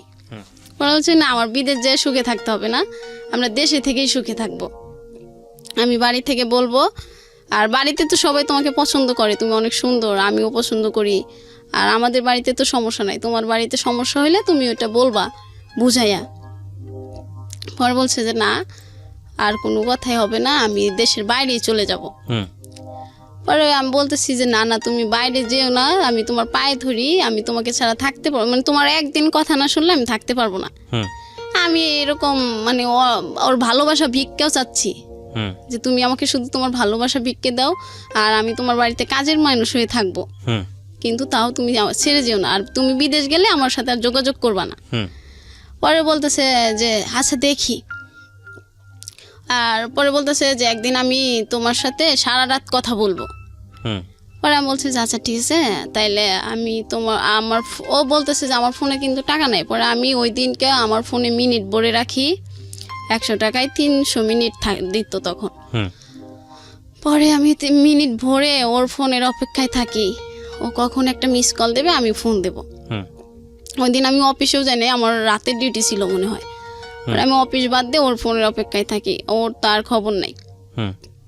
পরে আমি পরের দিন সকালে ফোন দিয়ে বলতেছি আমি তো সারা রাত পিকনিক খাইছি, এই জন্য আর তোমাকে ফোন দিতে পারি নাই। পরে আমি বলছি আচ্ছা ঠিক আছে, আমি বুঝতে পারছি, কোনো সমস্যা না হলে তুমি এরকম করতাম। পরে বলতেছে তো তুমি তো বুঝতে পারছো। পরে একদিন আমি আমার জন্য কেমন লাগতেছে।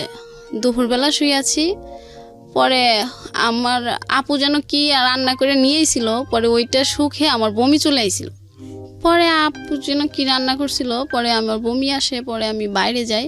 পরে আমার ফ্রেন্ডটা বসে থাকে বাইরে, পরে বলতেছে কি ব্যাপার ডলিমণি এরকম করতেছো কেন?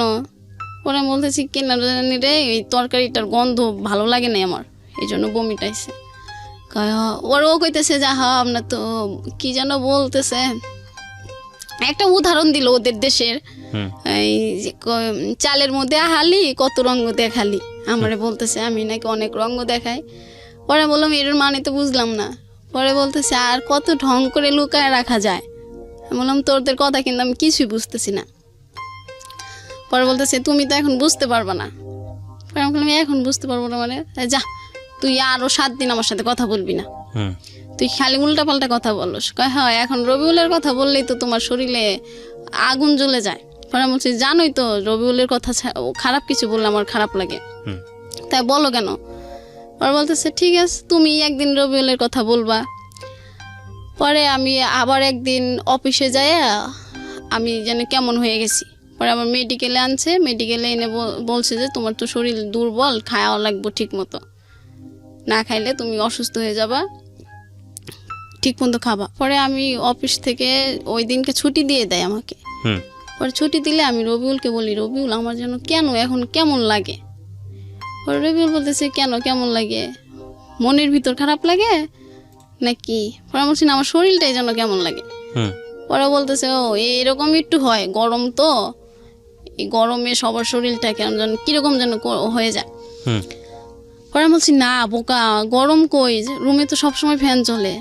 পরে বলতেছে যে কি জানো জানি না তোমার এরকম 9-6 কথা, রাখো ফোন রাখো। পরে আর আচ্ছা রেখে দিলাম। পরে আমার বান্ধবী, ওই বান্ধবীটাই আবার আমার কাছে আসলো, এসে বললো যে আচ্ছা ডলিমণি তুই সত্যি করে একটা কথা বলবি? পরে আমি বলছি কি বল? বলতেছে তুই কি রবিউলের সাথে শারীরিক সম্পর্ক করছোস? পরে বলছি হ্যাঁ। পরে কইতেছে যে তাইলে মনে হয় তোর বাবু টাবু হইছে, নাহলে তুই এরকম করিস কেন? তোর চেহারা তো আগে সুন্দর ছিল, এখন যেন কেমন হয়ে যাচ্ছে। এটা কে বলেছে আপনাকে? আমার ফ্রেন্ড আপনাকে জিজ্ঞেস করছে? ওরা ওর কাছে সব কিছুই বলি। রবিউল আমাকে কখন কয়টা চুমা দেয়, কখন কয়বার আই লাভ ইউ বলে, কয়বার কাক পাখি ডাকে, সব কিছুই আমার ওই ফ্রেন্ডের কাছে আমি বলি, একসাথে ডিউটি করি। পরে বলতেছে যে আচ্ছা তাইলে তুই একটা কাজ করতে পারস। আমি বলছি কি? বলতেছে এটা তুই তোর আপুদেরকে বলতে পারস। পরে আমি বলছি না রে আপুদেরকে বললে আমার মাইরে ফেলাইব, তুই বললেও এই কথা বলিস না। পরে বলতেছে তোর বলতে যদি সমস্যা হয় তা আমি বলি। আমি বলছি না তোর পায়ে ধরে কই এটা বলিস না, তাইলে আমার এইখানে রাখবেই না, আমাকে বাড়িতে পাঠিয়ে দিবে। পরে আমি বলতেছি না এটা বলিস না, তাইলে আমার বাড়িতে পাঠিয়ে দিব, আর আমি তো বাড়িতে গেলে রবিউলের সাথে কথা বলতে পারবো না। পরে বলতেছে আচ্ছা ঠিক আছে আমি একটা কাঠি এনে দেবো, তুই একটু সব পরীক্ষা করে দেখবি আসলে তোর এরকম লাগতেছে কেন, চেহারাটাও কেমন হয়ে যায়। পরে আমি বলছি আচ্ছা ঠিক আছে তাহলে তুই আনিস, আমি ওইটা করবো। পরে এটা করার পরে ওইটা হ্যাঁ আসে। পরে আমার বান্ধবী বলতেছি সর্বনাশ করে ফেলছিস, এখন কি করবি? পরে আমি বলতেছি এখন আমি রবিউলে কি করে বলি বল। পরে বলতেছে আচ্ছা ঠিক আছে আমি রবিউলের কাছে বলবো, আর তুই তোর বড় আপার কাছে চল, আপা যদি রবিউলকে বুঝাইয়া বলে তাইলে মনে রবিউল বুঝবে। পরে আমি রবিউলের কাছে যাই, রবিউলকে বুঝাই যে রবিউল দেখো আমার না এরকম এরকম লাগে। পরে বলতেছে যে তুমি কি মানে একটা বকা দিয়ে বলতেছে যে এইসব পেশাল পড়ার জন্য ফোন দাও। পরে আমি বলছি না আমার সত্যি কেমন যেন লাগে। পরে বলতেছে ফোন রাখো, এখন আর ফোন দিবা না। ওর ফোনটা অফ করে দেয়। পরে আর সারা রাত ফোনটা অন করে না। পরে আমি আবার আপুর রেশমির কাছে বলি যে রেশমি দেখো না আবার এরকম করতেছে, আমার সাথে না কথা বলতেছে না, ফোনটা অফ করছে, তাহলে এখন আমি কেমনে বলি? পরে বলতেছে আবার ফোন যখন অন করে ও যখন তোকে এই গানটা শোনাইতো তুই এই গানটা শোনাবি, তাইলে হয়তো তোকে ও আর এরকম রাগ করে থাকতে পারবে না। পরে আমি ওই গানটা শোনাই, ও যে গানটা বলতো আমাকে। পরে বলতেছে যে গান শোনাইতে হবে না, তুমি কি বলতে চাও বলো। পরে আমি বলছি তোমার সাথে না রেশমি কথা বলবে। পরে বলতেছে আচ্ছা ঠিক আছে রেশমির কাছে দাও। পরে রেশমি বলতেছে যে হ্যাঁ রবিউল ভাইয়া ও তো এখন এরকম এরকম, ওর মনে হয় পেটে বাবু হয়েছে। পরে বলতেছে যে না না এটা মিথ্যে কথা, এটা কোনোভাবেই সম্ভব। ও বলতেছে এটা কোনোভাবেই সম্ভব না। হ্যাঁ হ্যাঁ হ্যাঁ। পরে আমি বলতেছি যে সম্ভব না মানে তুমি এটা কি বলতেছো? পরে রেশমি বলতেছে তুই চুপ কর, আমি বুঝাই বললেই বুঝবে। পরে বলতেছে যে আপনার কথা বলা শেষ? পরে বলতেছে যে না শেষ না, আপনি ওই কথাটা আগে শোনেন, আপনি হ্যাঁ না কিছু তো একটা বলবেন, এখন ও কী করবে। পরে বলতেছে এটা সম্ভবই না, এটা হয়ই নাই, ও এরকম নাটক করতেছে। পরে আমি আবার বললাম ফোন দিয়া যে রবিউল তুমি বিশ্বাস করতেছো না কেন? পরে কইতেছে যে না এটা কিভাবে বিশ্বাস করবো আমি, আমার জানা মতো তোমার এই মিথ্যে কথা বলতেছো, আর তোমার পেটে বাবুটা ভয় নাই। ও ওর জায়গা থেকে এতটা কনফার্ম ছিল কেন? সেটা আমি বলতে পারবো না। কেন আপনি বলতে পারবেন না? আপনি বিবাহিত একজন নারী, কয় মাস সংসার করেছেন এবং আপনি মোটামুটি ম্যাচিউর একটা বয়সের। প্রথম কথা হচ্ছে যে আপনি তো বিষয়গুলো সম্পর্কে জানতেন, কি করলে বাচ্চা আসে, কি করলে এরকম একটা দুর্ঘটনা ঘটতে পারে। ঘটনা বা দুর্ঘটনা আমি ঠিক জানি না, এটাকে কীভাবে বলবো, সেগুলো সম্পর্কে আপনার জানাশোনা ছিল না। আর এটা তো ফার্স্ট টাইম হয়নি ওর সাথে, আপনারা যাইতেন, আপনারা মিশতেন, সেটা not one time, second time, third time, fourth time আপনারা গেছেন। তো একের পর আগে ঘটনাগুলো হচ্ছে, তার মানে আপনারা সচেতনভাবেই এই সিদ্ধান্তগুলো নিয়েছেন। তো সেখানে আপনি বলতে পারবেন না কেন? মানে আপনারা কীভাবে মিলেছেন যেটার মধ্যে ও কনফার্ম ছিল যে না বাচ্চা আসার সম্ভাবনাই নাই, আর আপনি বলতেছেন যে না আমি জানি না কিছু? মানে বিষয়টা আমি বুঝলাম না। এটার জন্য না বলতো যাতে আমি ওকে বিয়ের প্রেশারটা না দিই, সেটা তো অন্য হিসাব। কিন্তু এগুলোর সাথে তো আসলে বাচ্চা হওয়া না হওয়ার কোনো সম্পর্ক নাই। বাচ্চা যেভাবে হবে সেটা আলটিমেটলি দুজনের মধ্যে এরকম একটা সম্পর্ক হলে, এবং সেখানে কিছু সিস্টেমেটিক প্রসিডিওর আছে সায়েন্টিফিক্যালি, সেগুলো ঘটনা ঘটলেই সেটা হতে পারে। তো আপনারা তো একবার এই ঘটনা ঘটেনি, আপনাদের মধ্যে বেশ কয়েকবার ঘটেছে। আপনারা দুজন সচেতন ছিলেন না? না আমরা দুজন কোনো ব্যবস্থা নিই নাই। পরে আমি ওকে বলার পরে ও বলতেছে আচ্ছা ঠিক আছে ফোন রাখি। ব্যবস্থা নেননি, তারপর আপনারা রেগুলার এগুলো করেছেন? হ্যাঁ। ও কোনো ব্যবস্থা নেয়নি? ও একবার আমাকে ওষুধ কিনে দিয়েছিল। আপনি খাননি সেটা? না না আমি ওইটা খাই। এটা এবং আপনি যে খাননি সেটা ওকে জানানো নেই? না, ও পরে জিজ্ঞাসাও করে নাই। তার মানে আপনাদের মধ্যে এই ঘটনা 1 মাস বা 2 মাসের মধ্যে বেশ কয়েকবার হয়েছে, এই যাওয়া আসার ঘটনা, তাই কি? মুখে বলতে হবে। হ্যাঁ হ্যাঁ হ্যাঁ। মানে 2-3 বার যে আপনারা একসাথে হয়েছেন সেটা 1-2 মাসের মধ্যেই নাকি গ্যাপ ছিল? না গ্যাপ ছিল 1-2 মাসের মধ্যেই। তারপরে তো ও বলতেছে যে এখন আমি রাখি, এইসব কথা শোনার জন্য ফোন রিসিভ। তো কেন বলতেছে যে এটা সম্ভবই না? আমি তো বুঝলাম না, এটা তো সম্ভব। এটা কি ওর জানাশোনা ছিল না? ও এটা বলতো, ও বলতেছে যে 2 মাসে 3 মাসে তুমি কিভাবে বুঝলা? আচ্ছা, ও বলছে 2 মাসে তুমি কিভাবে বুঝলা? হ্যাঁ 2 মাসে তো বোঝা যায় না, 3 মাসে তো বোঝা যায় না। পরে আমি বলতেছি যে বোঝা যায় না, আমি তো এটা ডক্টরের থেকে এনে পরীক্ষা করছি, এটা হ্যাঁ হয়েছে, তুমি বিশ্বাস করো। আর এখন এই যে আমাকে আমার ফ্রেন্ড নিয়ে যাচ্ছে আপুর কাছে, ওইখানে আপুর সাথে তোমাকে কথা বলা দেবো, তা আপু যেটা বলে তুমি একটু হ্যাঁ বলো। আর এখন তো এটা হয়েছে যখন, তাহলে তুমি একটা কাজ করো, আমাকে বিয়ে করে রেখে দাও, আমি এইখানে থাকবো, তুমি ওইখানেই থাকবা। এটা আপনি ওকে বললেন? হ্যাঁ হ্যাঁ। ও বলতেছে না আমার তো বিয়ে করা এখন সম্ভবই না, আমার বৃদ্ধ বাবা মা আছে, আমার 2টা বোন আছে, ওদের লেখাপড়া শেষ হবে, ভালো ফ্যামিলিতে বিয়ে দেব, আমার অনেক স্বপ্ন আছে ওদেরকে নিয়ে। পরে বলছে ওদেরকে নিয়ে স্বপ্ন আছে, তোমাকে নিয়ে তোমার কোনো স্বপ্ন নাই। পরে বলতেছে যে আমার স্বপ্নটা পরে আমি বলছি ঠিক আছে, তাইলে তোমার যখন ওদেরকে নিয়ে স্বপ্ন, আমি ওদেরকে বিয়ে দিয়ে দেবো, কিন্তু তুমি এখন আমাকে বিয়ে করো প্লিজ। পরে বলতেছে যে আচ্ছা ঠিক আছে, আমি তোমার সাথে পরে কথা বলি, আগে মিঠু ভাইয়ের সাথে কথা বলি। পরে মিঠু ভাইকে কথা বললো, মিঠু ভাই বলতেছে যে এখন তাহলে কি করা যায়। পরে আমি আমার আপার কাছে, ওইখানে আমার ফ্রেন্ড নিয়ে যায়, আমার মেয়ে আপু তো অলরেডি জেনেই যায়। পরে আপু তো আমাকে আর ওইখানে রাখবে না, আমার সমস্ত জিনিসপাতি রুম থেকে বের করে মিলিয়ে দিয়ে দিছে যে ওর এইখানে কোনো জায়গা নাই, বাড়িতেও কোনো জায়গা নাই, কোথাও জায়গা নেই। আচ্ছা, এটা আপনার বড় বোন? না, এটা মেজো বোন। হ্যাঁ। পরে আমি আমার ফ্রেন্ড বলে যাচ্ছে জামা কাপড় নিতে হবে না, ও যদি চলে যায় আর পরে এসে নিয়ে যাবে। আচ্ছা, আগে রবিউল কি বলে এটা শুনি। পরে রবিউল কাছ থেকে আমি তো ওইটাই শুনলাম, ও না বললো ওর অনেক স্বপ্ন আছে ওর বোনদেরকে নিয়ে, ওর বোনদেরকে ভালো ফ্যামিলিতে বিয়ে দেবে। পরে আপুর কাছে যাই, বড় আপুর কাছে। পরে আপু বলতেছে, আপুর সাথে ফোনে কথা বলাই দিই রবিউলে। পরে আপু বলতেছে ভাই এখন এইটা তো সমাজে কেউ মেনে নেবে না, তুমি এখন বিয়ে করে রাখো, তোমার ফ্যামিলিতে সমস্যা হইলে তুমি পরে ওকে নিয়ে যাও। পরে ও বলতেছে না আপু এখন আমার বিয়ে করাই সম্ভব না, পরে আপু বলতেছে বিয়ে করা সম্ভব না, এই যে এখন ও তো তোমাকে ছাড়া থাকতে পারে না, আর এই যে এখন এটা যে হয়েছে এটারও তো একটা ব্যবস্থা করতে হবে। পরে বলতেছে ও কি করবে না করবে সেটা আমি জানি না, তবে আমার পক্ষে সম্ভব না। পরে আপু বলতেছে তাহলে আমরা ওকে আর বাড়িতে উঠাবো না, তুমিও যেহেতু নিতে পারবে না তাহলে ওর রাস্তা ও দেখে নিক। এটা বললে বলতেছে সেটা ওর ইচ্ছা। ওকে। পরে আমি তো প্রচুর পরিমাণ কান্না করতেছি যে ও কেন হ্যাঁ বলতেছে না, আর এখনই তো বিয়ে করলে আমি ওর বাড়িতে যাব না, তাহলে ও হ্যাঁ বলে না কেন। পরে আপু বলতেছে ঠিক আছে তাহলে মিঠুর কাছে দাও, আমি মিঠুর মুখ থেকে শুনি, যেহেতু ও প্রেম করে দিছে, ওর সাথে ছিল, ও কি বলে। পরে মিঠু ভাই বলতেছে যে এখন তো আর ও বিয়ে করতে চাচ্ছে না, ওর ফ্যামিলি নিয়ে ওর অনেক স্বপ্ন আছে। তো আমার আপু বলতেছে এরকম তো সবার ফ্যামিলি নিয়ে সবার স্বপ্ন থাকে, তাই তুমি যদি বলো তাহলেই রবিউল রাজি হবে। পরে রবিউল বলতেছে যে না সম্ভবই না। পরে আপু বলতেছে তাহলে ওকে আমরা কোথাও কই যাবে না যাবে সেটা ও জানে। পরে আমি বললাম রবিউল তাহলে আমি তোমার এখানে চলে আসি। পরে বলতেছে তুই যদি এখানে আসস তাহলে আমি সুসাইড করবো। তুই তুকারি করতেছে? হ্যাঁ। পরে আমি বলতেছি তুমি সুসাইড করবা কি, তুমি যদি এখন এটা মেনে না নাও আমাকে তো কোথাও নেবে না, আপু মেজ আপু বের করে দিচ্ছে, বড় আপু নেবে না, আর মা তো অসম্ভব। তাইলে এবার আমি সুসাইড করবো তোমার ওইখানে এসে তোমার সামনে, তুমি দেখো।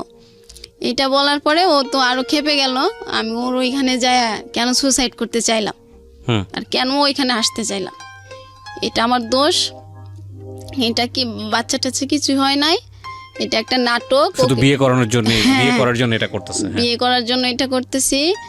আমি মানে ওর মতো আর ছেলে পাবো না, ও আমার কাছে অনেক সুন্দর এটা বলি, আর সুন্দর ছেলে তো তোকে কেউ বিয়ে করবে না, এই জন্য এখন নাটক শুরু করছিস। পরে আমি আবার আপুকে বললাম যে আপু আচ্ছা আজকে তুমি তোমার কাছে নিয়ে যাও, পরে আমি আবার ওকে রাত্রে ফোনে বুঝাবো। পরে ও বলতেছে আমি এখন চলে যাব বাড়িতে গেলে ফোন অফ থাকবে। পরে আমি বলতেছি না রবিউল তুমি আমাকে 10টা মিনিট সময় দাও, আমি বাসায় যেয়ে তোমাকে ফোন করব। পরে ও বলতেছে আচ্ছা ঠিক আছে। পরে আমি বলছি তুমি আমাকে বিয়ে করবে না, পরে বলতেছে না। পরে আমি বলতেছি তাহলে আমি তোমার এখানে এসে যদি সুসাইড করি তাও না, কয় না তাও না।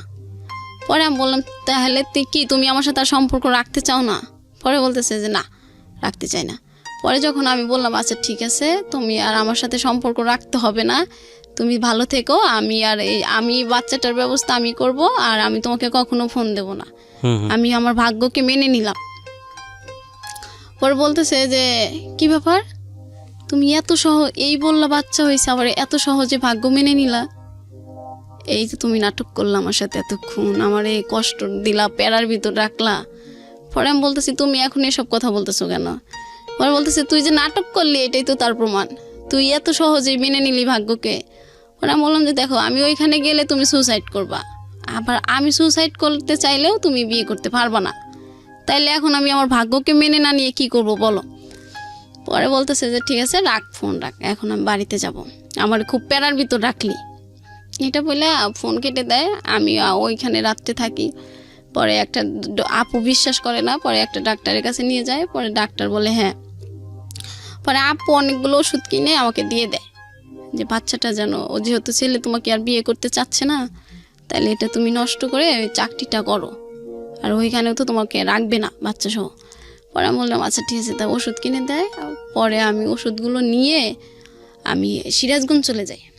সিরাজগঞ্জ শহরে চলে যাওয়ার পর মানে ওইখানে যাওয়ার পরে আমি একটা বাসায় যাই বলি যে আমি বাসাটায় থাকলে তাইলে আর কেউ কোনো সমস্যা করবে না। ও আমার আপু আমার ফোন রেখে দেয় যে ফোন থাকলেই তোমার রবিউলের কথা মনে পড়বে, তুমি রবিউলের ছবি দেখবা, ওর স্মৃতিগুলো তোমার চোখে ভাসবে, ওর সাথে কথা বলতে ইচ্ছা করবে। তোমার ফোন নাই, তুমি এখন থেকে যে টাকা বেতন পাবা সব টাকা হাতে দিয়ে দিবা তোমার মেজো বোনের কাছে। পরে এখন আমি বললাম যে এখন তো আর মোবাইল চাওয়া যাবে না, এখন রাগের মাথায় আছে ঠিক আছে মোবাইল নিয়ে নিক। পরে আমি যখন চলে যাই আমার আর খুঁজে পাই না। পরে আমি আমার একটা সিম ওইখানে যাই একটা ফোনে উঠাই। পরে দেখি যে সবাই ফোন দিচ্ছে পাগলের মতো আমার ফ্যামিলির। পরে বলছি যে আমাকে ফোন দিচ্ছ কেন? পরে বলতেছে ফোন দিতেছি মানে তুই ঢাকাতে যাস নাই, তুই বাড়িতে চলে গেছিস না, কোনে গেছিস বলস না কেন? পরে আমি বলতেছি না আমার ফোন কেড়ে নিয়েছো, আমি আর যাব না। পরে বলতেছে তুই ফোনের কারণে এই আমাদেরকে ছেড়ে চলে গেলি, কোন না কোন দূরে আমরা সারা রাত তোর টেনশন করলাম। আচ্ছা ঠিক আছে তুই চলে আয়, আমি তো ফোন দিচ্ছি। পরে বলছি ঠিক আছে, ফোন দিলে আমার শর্ত আছে। পরে বলতেছে কি শর্ত? আমি বলছি যে আমি এই বাচ্চা নষ্ট করতে পারবো না। পরে আমার আপু বলতেছে বাচ্চা না নষ্ট করে তুই কীভাবে থাকবি? এই ছেলে যদি তোকে বিয়ে করে রাখতো তাহলে তুই থাকতে পারতি। বিয়ে করছে, এখন বাচ্চা নিয়ে থাকতেছি, জামাই অনেকদিন পর মেনে নেবে। পরে বললাম যে এত কিছু বুঝি না, তোমরা যদি এতে রাজি হও তাহলে আমাকে বলো, আমি আসতেছি। পরে বলতেছে আচ্ছা ঠিক আছে। পরে এটা বলে ওরা আমাকে মানে ধরবে। পরে আমি আসলাম আবার ওইখান থেকে, সিরাজগঞ্জ থেকে আমি কিন্তু বাড়িতে যাই নাই। পরে আসলাম, আসার পরে বলতেছে যে এই যে ফোন দিলাম, এই যে ফোনের সিম দিলাম, সব কিছু দিলাম, এখন তুমি তোমার জীবনের কোনটা ভালো হয় সেটা তুমি বেছে নিতে পারো।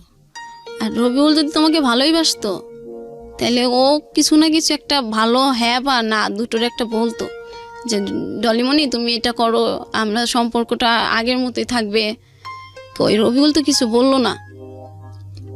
পরে আমার আপু আমাকে গাড়িতে উঠায় দিল, আর গাড়িওয়ালাকে বলে দিল ভাই একে মাওনা নামায় দিবেন, এ যেন অন্য কোথাও না যায়। পরে গাড়িওয়ালাটা চলে গেল লোক ডাকতে। পরে আমি আবার গাড়ি থেকে নেমে আবার চলে যাই সিরাজগঞ্জ। ওইখানে গেলে আমাকে যে ওষুধগুলো দিছে ওইটা আমার ফ্রেন্ডটা হোক আপু হোক খাওয়াবে। পরে আমি ওইখানে চলে যাই। পরে আমার একটা ওইখানে ফুফু ছিল, ওইখানে আমি বলি যে ফুফু আমি তোমার এই বাসায় থাকবো এখন। পরে বলতেছে কে তুই জব করবি না? পরে আমি বলছি না জবটা আর করবো না। পরে বলতেছে আচ্ছা ঠিক আছে তাহলে এখানেই থাকতে পারো। পরে আমি বলতেছি আর কখনো কিন্তু যাব না, তোমার এখানেই থাকবো।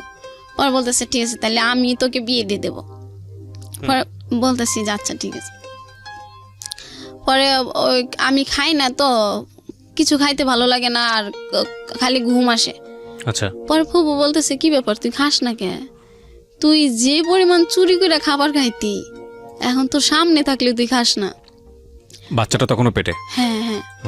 পরে আমি ফুপুরে বললাম যে ফুপু এই ঘটনা, এই ছেলে তো এখন আমাকে বিয়ে করতে চাচ্ছে না। পরে ফুপু বলতেছে আচ্ছা বিয়ে করতে না চাইলে এরও সমাধান আছে, তুই এটা নষ্ট করে ফেল, তাইলে আর আমার এখানে থাকবি, কোনো সমস্যা হবে না। পরে ভালো দেখে আমরা একটা বিয়ে দিয়ে দেবো তোকে।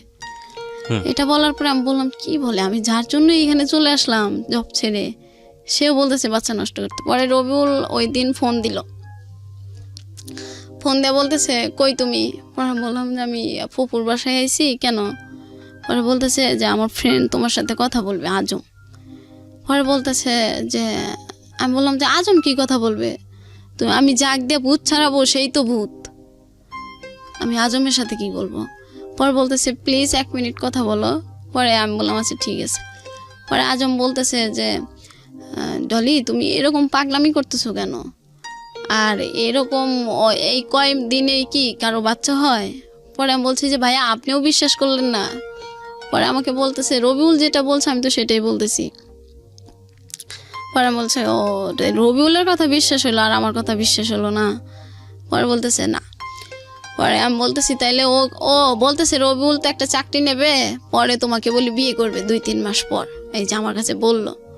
পরে এটা বলার পরে আমি তো খুব খুশি। পরে আমি বলছি ঠিক আছে তাইলে তো আমার আর কোনো টেনশনই নাই, আমার তাহলে এটা আর কিছু এটা নিয়ে আর কোনো টেনশন নেই। পরে আমি বলছি রবিউল কি নিজের মুখে বলছে? পরে বলছে হ্যাঁ। পরে আমি বলছি তাহলে রবিউলের কাছে দেন। পরে রবিউলের কাছে দেওয়ার আগে বলতেছে যে শোনো তুমি যে চাকরিটা করো ওইখানে চলে যাও, চলে যায় তোমার রবিউল তোমারই থাকবে, ও তো তোমার। পরে বলতেছে যে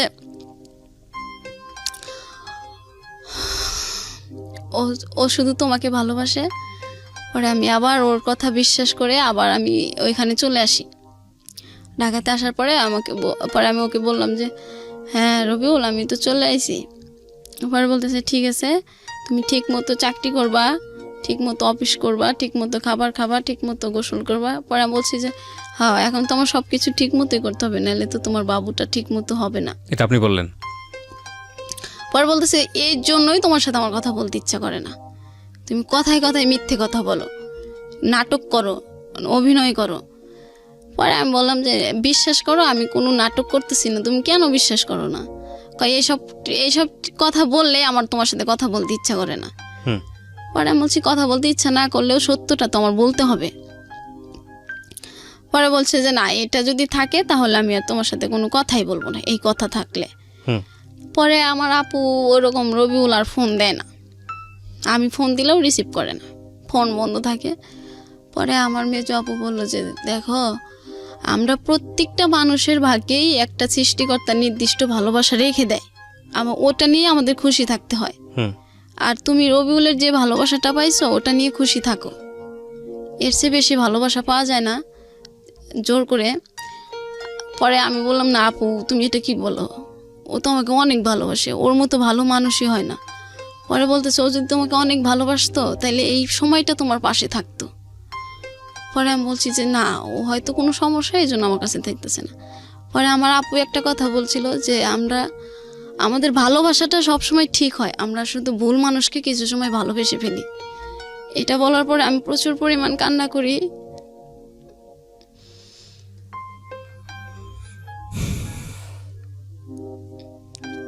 যে আমি যাকে জীবনের সঠিক মানুষ মনে করলাম সে আজকে আমার কাছে ভুল মানুষ হবে, না এটা হতে পারে না।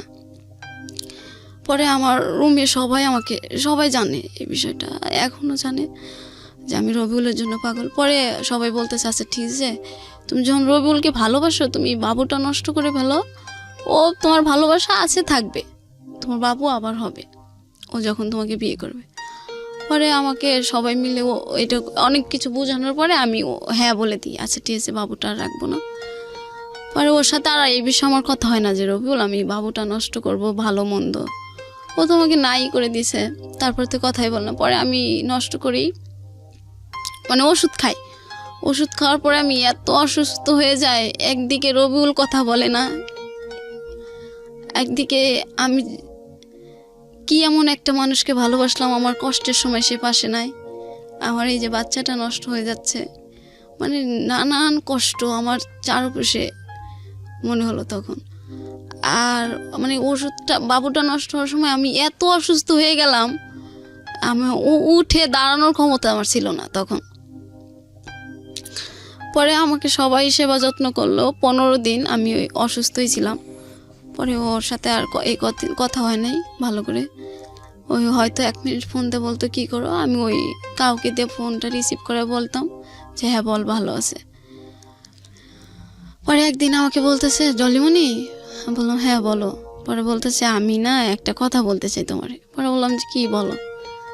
বলতেছে আচ্ছা আমরা কালকে সারা রাত কথা বলবো, তখন তোমার সাথে কথা বলবো। পরে আমি বললাম যে ঠিক আছে, তোমার ফোনে কি টাকা আছে? পরে বলতেছে না। পরে আমি বললাম আচ্ছা ঠিক আছে, আমি ফোন দিবনি, তুমি কখনো হয় আমাকে একটা SMS করে জানিয়ে দিও।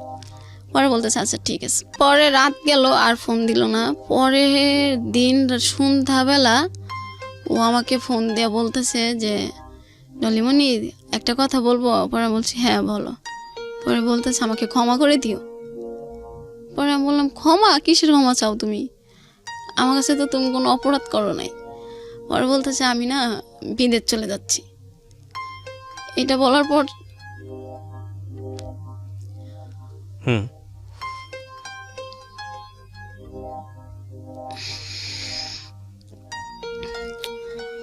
এটা বলার পরে আমি এত পরিমাণ চিৎকার করি, মানে আমার ফ্লোরের সবাই, উপরতলার লোকও চলে আসে, নিচতলার লোকও চলে আসে যে কি হয়েছে। ওরা সবাই ভাবছিল যে কেউ মারা গেছে। আমি এ পরিমাণ কান্না করি। পরে আমি বলি যে রবিউল প্লিজ আমাকে ছেড়ে যেও না। পরে বলতেছে না, আমি তো, তুমি এখন যদি আমাকে 1000বার বলো তাও আমি এখন আর থাকতে পারবো না, আমার চলে যেতে হবে। পরে আমি বলছি যে তুমি যাচ্ছ আমাকে এটা বলো না কেন? এটা যদি আমি বলতাম তাহলে তুমি এয়ারপোর্ট চলে আসতা, আর এয়ারপোর্টে এসে একটা চিনখেট করতে, এটা আমি চাইনি। পরে বলছি না আমার বিশ্বাস হচ্ছে না, তুমি আমার সাথে মজা করছো। পরে বলতেছে ঠিক আছে তাহলে তুমি আমার ইমোতে ফোন দিয়ে দেখো। পরে আমি ফোন দিয়ে দেখলাম ও সত্যি সত্যি এয়ারপোর্টে। এটা দেখার পরে তো আমি আবার প্রচুর পরিমাণ কান্না করি।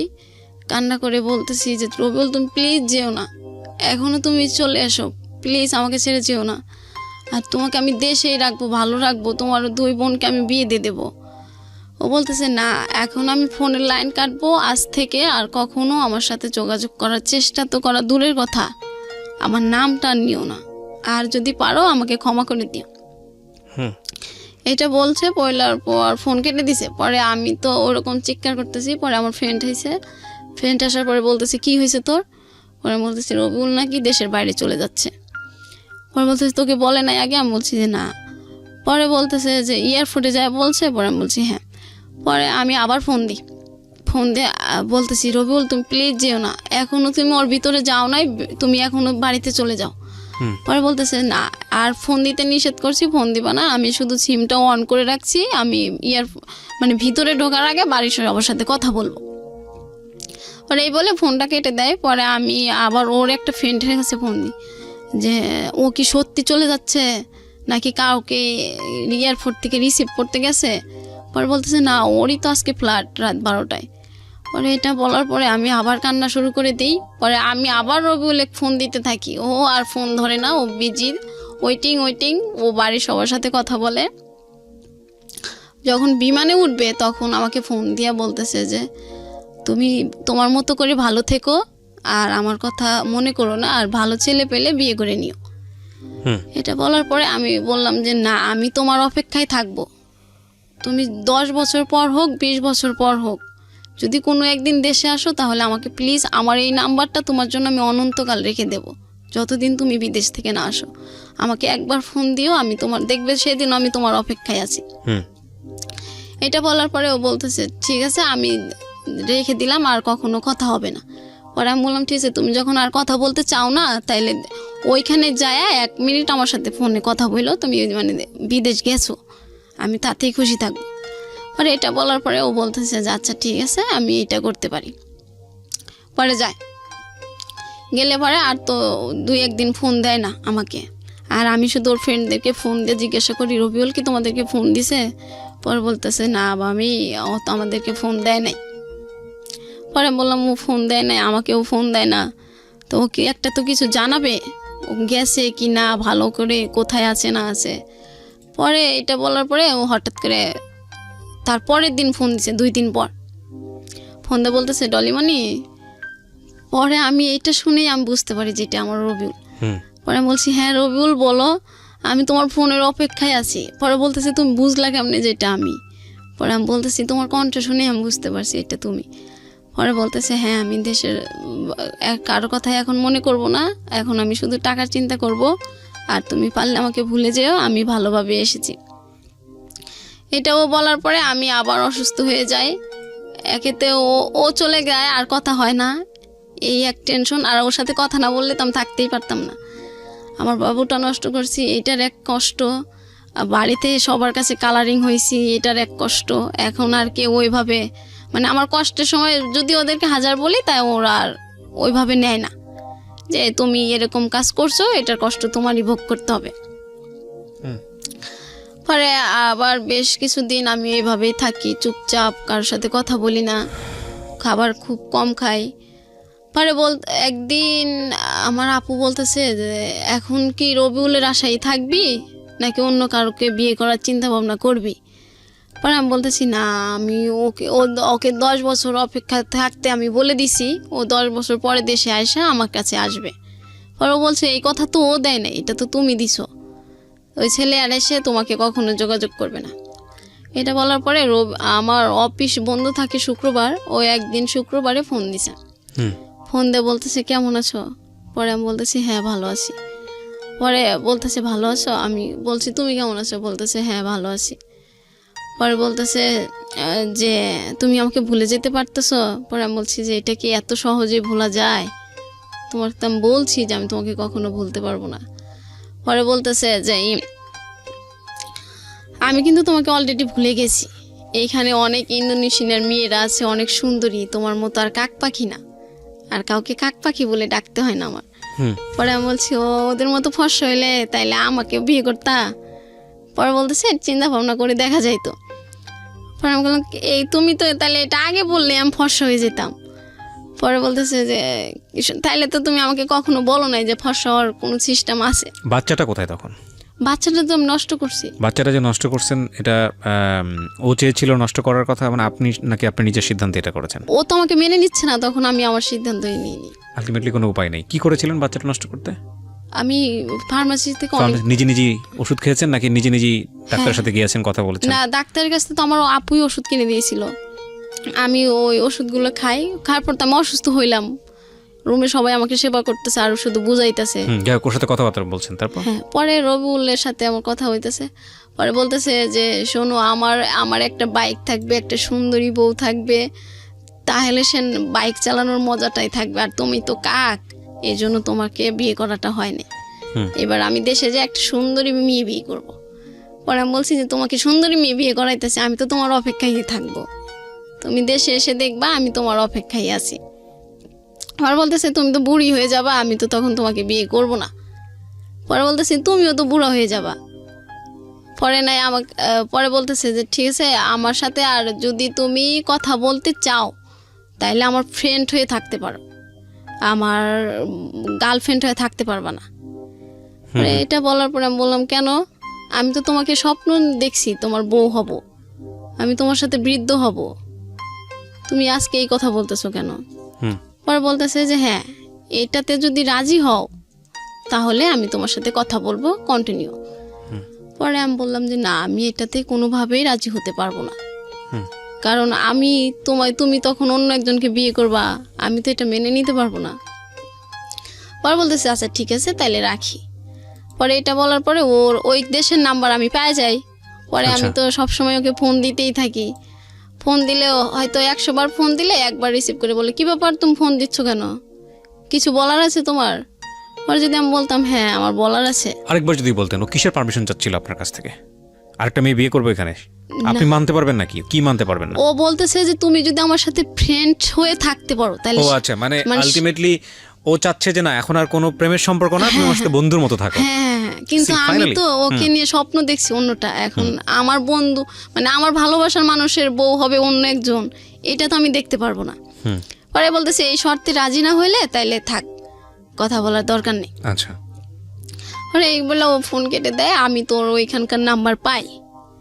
পরে পাওয়ার পরে আমি তো ফোন দিতেই থাকি, ফোন দিলে ও রিসিভ করে না। রিসিভ করলে বলে যে এখন আমি অনেক ব্যস্ত আছি, সারাদিন ডিউটি করছি, এখন ঘুমাবো, এটা করব সেটা করব, মানে অনেক নয় কথা। পরে একদিন ও আমাকে ফোন দিয়ে বলতেছে ডলিমণি একটা কথা বলবো? পরে আমি বলছি হ্যাঁ বলো। বলতেছে আজকে তুমি একদম সত্যি কথা বলবা। পরে আমি বলছি হ্যাঁ। পরে বলতেছে তুমি আমার সাথে এই নাটকটা না করলেই পারতা। পরে বলছি কোন নাটকটা? কয় হ্যাঁ, তুমি ভেবে দেখো আমি দেশ ছাড়ছি তোমার অনেক কষ্ট নিয়ে। আমি বলছি কোন কথা বলতেছো তুমি? পরে বলতেছে যে তুমি যে এটা বলছিলা বাচ্চা হয়েছে আমাকে বিয়ে করো, আমি তো এটা এখনো মেনে নিতে পারি না যে তুমি আমার সাথে এত বড় প্রতারণা করছো। পরে বলছি কোনটা আমি প্রতারণা করলাম? পরে বলে তুমি আমার সাথে মিথ্যে বললা কেন? এই 2-3 মাসে বাবু হয়, আমি তো এটা জানি না। পরে আমি বলছি তুমি তাইলে একটা কাজ করো, দাদার কাছে জিগেও, মিঠু ভাইকে জিগেলে মিঠু ভাই বলবে, যেহেতু মিঠু ভাইয়ের বউ আছে তাইলে তুমি ক্লিয়ার হতে পারবা আসলে আমি মিথ্যে বলছি না সত্যি বলছি। পরে বলতেছে 3 মাসে বাবু তুমি এটা বুঝতে পারো কেমনে? পরে আমি বলছি যে এটা বোঝা যায়, তুমি আমাকে বিশ্বাস না করলে তুমি দাদাকে। পরে বলতেছে ঠিক আছে তাহলে তুমি তোমার বাবার কসম দিয়ে বলতে পারবা?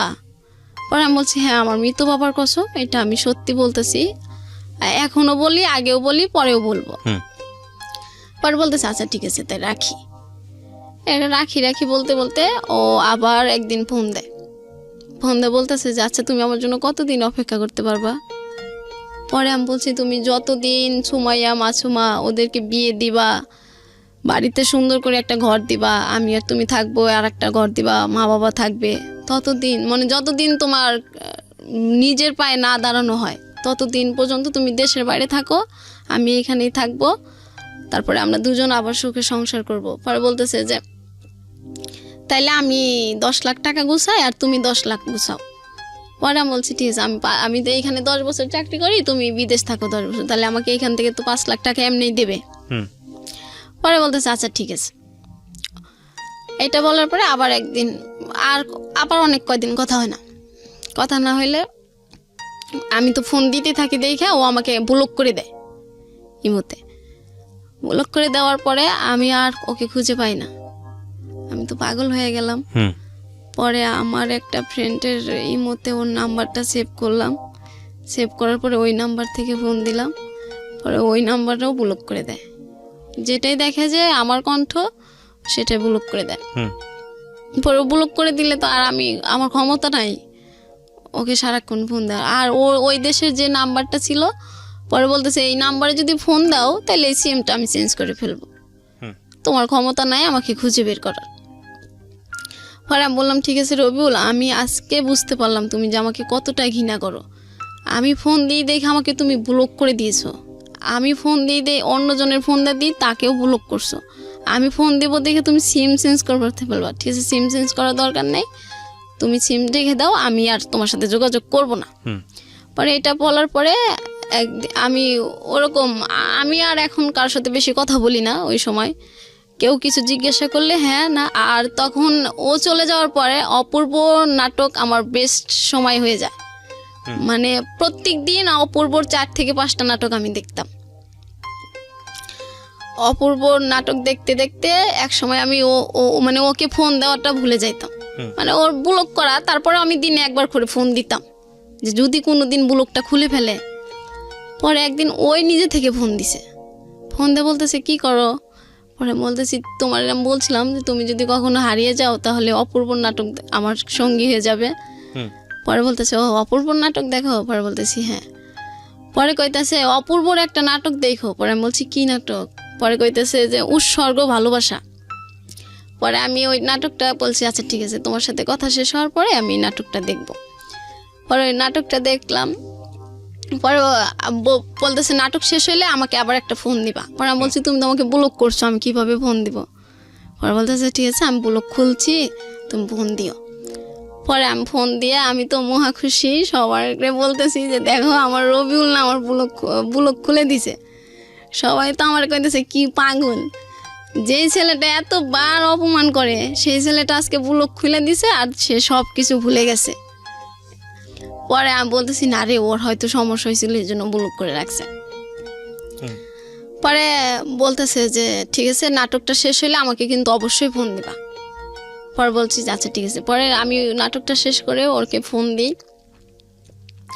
ফোন দেওয়ার পরে বলতেছে এই নাটকটা কেমন লাগলো। পরে বলছি হ্যাঁ ভালো লাগছে।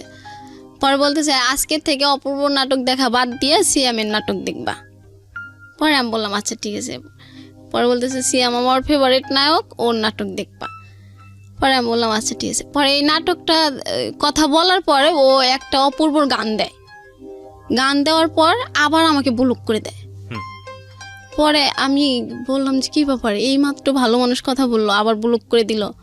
পরে রুমে আমি কান্না করতেছি। পরে রুমে সবাই বলতেছে কি ব্যাপার রবিউল না, তুই কি বললি যে কেবল কি যেন দিছে, খুব খুশি। পরে আমি বলছি অপূর্বর একটা গান দিছে।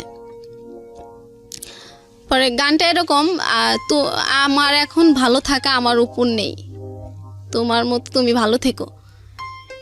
পরে এই গানটা শোনার পর রুমে সবাই বলতেছে এবার তুই নিজে থেকে ওকে ব্লক করে দে মন থেকে। আচ্ছা। পরে আমি বললাম না, আমি ওকে মন থেকে কখনো ব্লক করতে পারবো না। পরে এভাবে কান্নাকাটি করার পর রুমে সবাই বিরক্ত হয়ে যায় মানে আমার প্রতি। এই একটা ছেলেকে নিয়ে সারাক্ষণ, যে ছেলে তোমাকে চায় না, সেই ছেলের তোমাকে পাত্তাই দেয় না, তাও কেন তুমি সেই নতুন করে জীবনটা শুরু করো। আমিও চেষ্টা করতাম যে আচ্ছা রবিউলকে ভুলে থাকি, কিন্তু আমি কিছুতেই পারতাম না ভুলে থাকতে। পরে এরকম করতে করতে আমি ও বলতো যে নামাজটা ঠিক মতো পড়ো। পরে আমি একদিন নামাজ পড়ে মানে বলতেছি যে হে আল্লাহ, তুমি কি আমাকে রবিউলের সাথে আর কখনো মিলে দেবে না আগের মতো। এরকম করতে করতে রুমে মনে হয় ওই দিন সারা রাত চলে গেছে, আমি ওইভাবেই আছি একই অবস্থায়। পরে একদিন আমার ফোনটা আমি আর কাছে রাখি না, যেহেতু আমার রবিউলই নাই, আমার ফোনের আর দরকার নেই। পরে ফোনটা আমি দিয়ে দিই একটা মেয়ের কাছে। ও বলতেছে ঠিক আছে ফোনটা আজকে একটু আমার কাছে দাও, আমার ফোনে চার্জ নাই, তোমার ফোনে সিম ভরে রাখবো, তোমার ফোনে তো 2টা ফোন সিম ভরা যায়। পরে দেখি যে বিদেশ থেকে ফোন আইছে।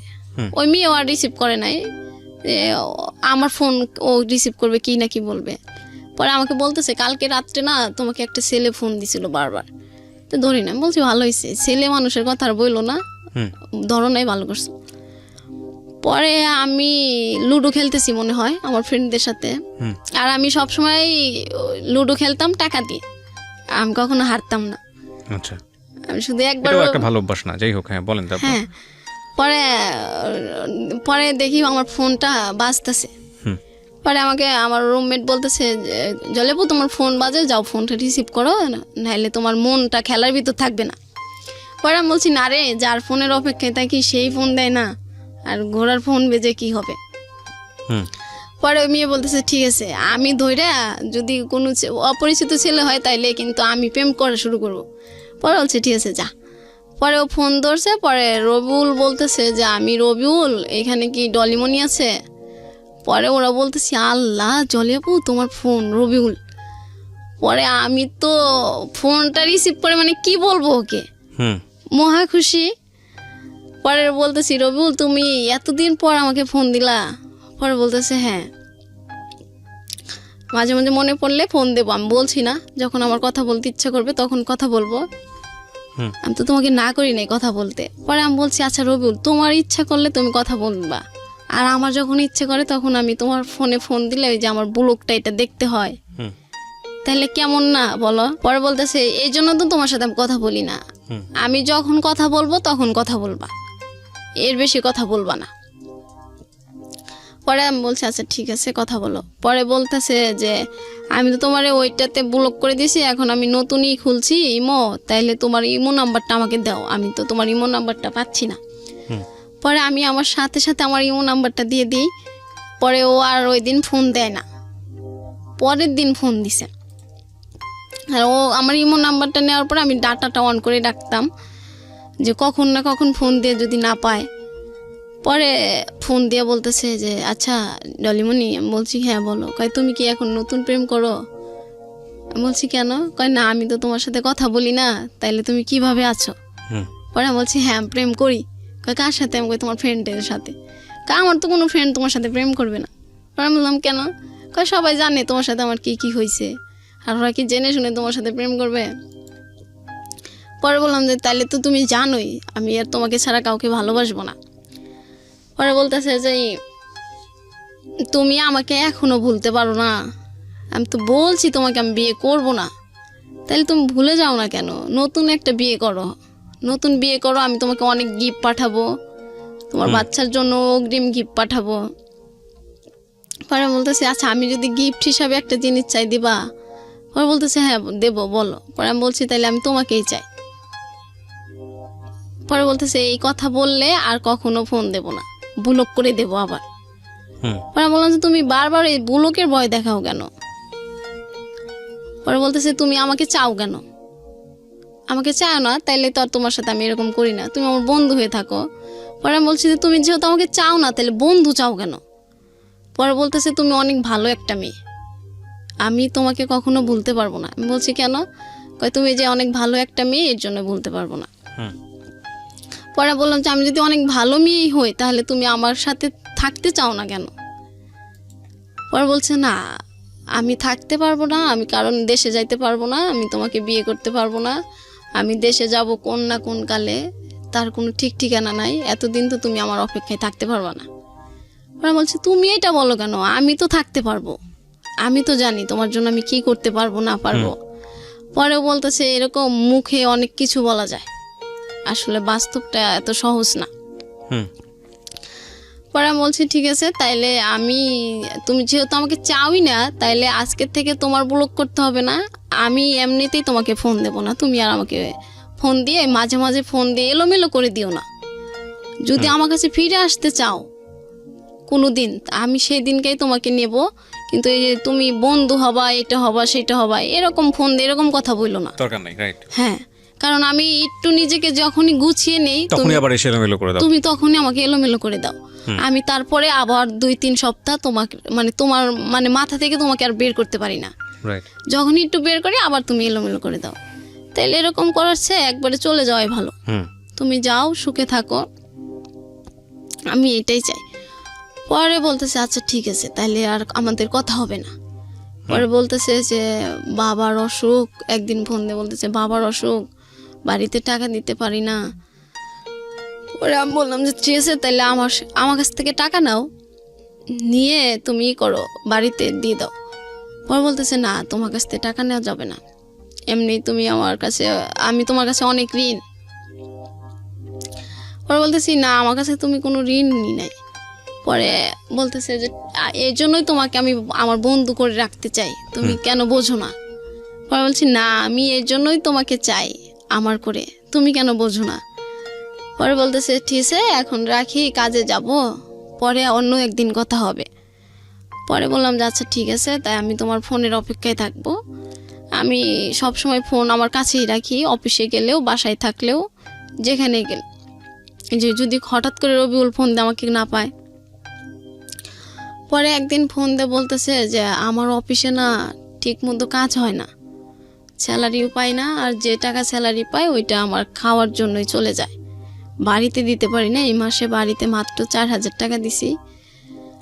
আমি বলছি, পরে বলতেছি তাহলে এই কোম্পানিটা চেঞ্জ করে ভালো, অন্য একটাতে যাও। পরে বলতেছে এই কোম্পানি চেঞ্জ করলে আর 3 লাখ টাকা লাগবে, তাইলে সে আমি অন্য কোম্পানিতে যেতে পারবো, স্যালারি পাবো। পরে আমি বলছি ঠিক আছে, তাহলে আমি যদি 3 লাখ টাকা দিই তুমি কি এই কোম্পানি চেঞ্জ করবা? মানে আপনি বললেন ওই ছেলেটাকে? হ্যাঁ, মানে যেহেতু রবিউলকে? ও বাড়িতে টাকা দিতে পারছে না, আচ্ছা।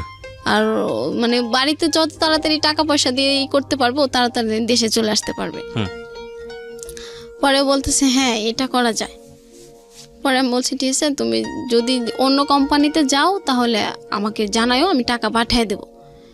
পরে ও একদিন ফোন দিয়ে বলতেছে যে পাসপোর্ট যে মালিকের কাছে, উনি 3 বছর না হলে পাসপোর্ট দেবে না, আমি আর অন্য কোম্পানিতেও যাইতে পারবো না। পরে বললাম যে তাহলে তো এখন কিছু করার নাই, এইখানেই থাকতে হবে, যে কয়টা করে বাড়িতে পাঠাইতে পারো ওই টাকাই দিতে হবে। পরে বলতেছে হ্যাঁ। পরে একদিন আমি বলতেছি আচ্ছা রবিউল, আমাকে কখনো তোমার মিস করো না? পরে বলতেছে না। বলতেছি কখনো আমাকে আর কাক পাখি বলতে ইচ্ছা করে না তোমার? বলে না। পরে আমি বলতেছি কখনো আমাকে বউ বলে ডাকতে ইচ্ছা করে না? বলতেছে না। পরে আমি কই কখনো কি আমাদের কাটানোর সময়গুলো তোমার মনে পড়ে না? বলতেছে না। পরে আমি বলছি কেন? কয় কি এমনি তুমি মিথ্যে কথা বলো, নাটক করো, এই জন্য তোমার কথা আমার একটু মনে পড়ে না, আমি এখন তোমাকে ঘৃণা করি। আমি বলছি তো আমাকে ঘৃণা করো তো আমার সাথে কথা বলো কেন? কয় কথা বলি যদি তুমি আমার ভালো বন্ধু হতে রাজি হও কোনো দিন, এই জন্য। পরে আপনি তাকে জিজ্ঞেস করেননি এই কোশ্চেনটা? খুব টাফ একটা কোশ্চেন, যদিও খুব মানে অবিভাজ্য কোশ্চেন, বাট এই কোশ্চেন অ্যান্সারটা কি আসবে আমি ঠিক জানি। আপনি কখনো জিজ্ঞেস করেছেন তাকে যে কি ধরনের বন্ধু, মানে বন্ধুত্বপূর্ণ এবং শারীরিক সম্পর্ক বিষয়টা? না, শারীরিক সম্পর্ক না, ও শুধু বন্ধু হয়ে থাকবে, ওর দুঃখের কথাগুলো আমাকে বলবে, আমার কষ্টের কথা আমি ওকে বলবো, এবং তারপরে আপনাকে যখন বলবে তার সাথে দেখা করার জন্য বাংলাদেশে এসে, তখন দেখা করতে হবে। হ্যাঁ, বাংলাদেশে এসে ও আমার সাথে একবার দেখা করবে, আমি বিয়ে করব অন্য জায়গায়। আচ্ছা ঠিক আছে, হ্যাঁ সমস্যা নেই, বলেন তারপরে কি দাঁড়ালো শেষ পর্যন্ত? হ্যাঁ, তারপরে এই কথা বলতেছে, পরে ও বলতেছে আমি তোমাকে ঘৃণা করি। পরে এটা বলার পরে আমি বলছি দেখো রবিউল, আমি তোমাকে এ পরিমাণ ভালোবাসি, তুমি আমাকে যতই বলো আমি এটা মনে করি যে তুমি এটা এমনি এমনি বলতেছো, এটা তোমার মনের কথা না। পরে বলতেছে না, পরে একটা বকা দিয়ে বলে যে এটা সত্যি, আমি তোকে ভালোবাসি না।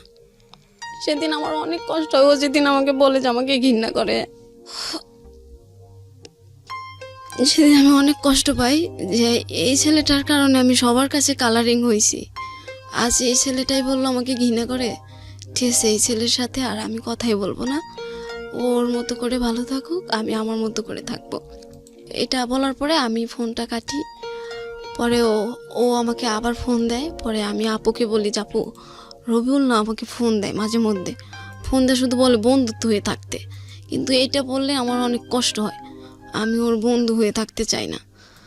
পরে বলতেছে যে তাইলে তুই একটা কাজ কর, তুই ওকে বলে দে যে তোর অনেক বড় একটা অসুখ, তাইলে আর ও তোকে ফোন দেবে না, আর তুই নিজেকে এইভাবে ঠিকঠাক রাখতে পারবি। পরে আমি বলছি কি বলবো? পরে বলতেছে তুই বলে দে যে তোর ক্যান্সার হয়েছে, তাইলে আর ওই ছেলে তোকে ফোন দিবে না, ডিস্টার্বও করবে না। পরে আমি বললাম যে আচ্ছা ঠিক আছে এটা বলবো। পরে একদিন ভিডিও ফোন দিয়ে ও বলতেছে যে আমি তোমাকে একটু দেখবো। পরে আমি বলছি যে হ্যাঁ দেখতে পারো। বলছে তাহলে তুমি ক্যামেরার সামনে আসো। পরে আমি বলছি যে আচ্ছা ঠিক আছে আসতেছি। পরে আপু বললাম যে আপু আমার আর একটা ফোন দিয়ে বললাম আপু তো ভিডিও ফোন দিয়ে দেখতে চাচ্ছে। পরে আপু বলতেছে তুই এখন শুয়ে থাক, চুলগুলো এলোমো করে রাখ, পরে ও যদি তোকে জিজ্ঞাসা তুমি কি অসুস্থ, তুই বলবি হ্যাঁ। পরে আমাকে বলতেছে কি ব্যাপার, তোমাকে আজকে এরকম দেখা যাচ্ছে কেন? তুমি কি অসুস্থ? পরে আমি বলছি হ্যাঁ অসুস্থ। পরে বলতেছে তোমার কি হয়েছে? পরে বলছে আমার অনেক বড় একটা সমস্যা হয়েছে, এটা কাউকে বলা যাবে না। পরে বলতেছে আমাকে বলো। পরে আমি বলতেছি আচ্ছা রবিউল, তুমি কি আমাকে একটা রাত দিতে পারো সময়? পরে বলতেছে কবে চাও তুমি সেই রাতটা? পরে আমি বলতেছি তোমার যেদিন অফিস বন্ধ থাকে তুমি সেই দিন আমার সাথে সারা রাত কথা বলবা। পরে মালয়েশিয়া আবার রবিবার অফ থাকে, প্রত্যেক রবিবার। পরে আমি বলছি যে তাইলে তুমি একটা রবিবারে আমার সাথে কথা বলবা সারা রাত। পরে বলতেছে আচ্ছা ঠিক আছে।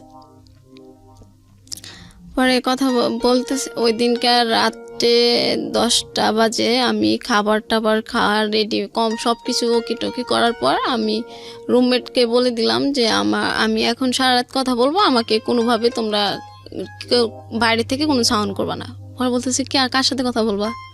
পরে আমি বলছি রবিউলের সাথে। পরে বলতেছে আচ্ছা ঠিক আছে, তা কথা বলো, আর বেশি আবার কান্নাকাটি করো না, তুমি তো রবিউলের সাথে কথা বললে কান্নাকাটি শুরু করে দাও। পরে বলছি ঠিক আছে আজকে আর কান্না করবো না রে। পরে বলতেছে যে হ্যাঁ ডলিমণি বলো কি বলতে চাও। পরে আমি বলছি যে রবিউল আমার না অনেক বড় একটা অসুস্থ। পরে বলতেছে কি হয়েছে? পরে আমি বলছি আমার না ক্যান্সার হয়েছে। মিথ্যা কথা। হ্যাঁ, ও যে তার ফোন না দিয়ে মাঝে মধ্যে আমাকে এলোমেলো না করে দেয়।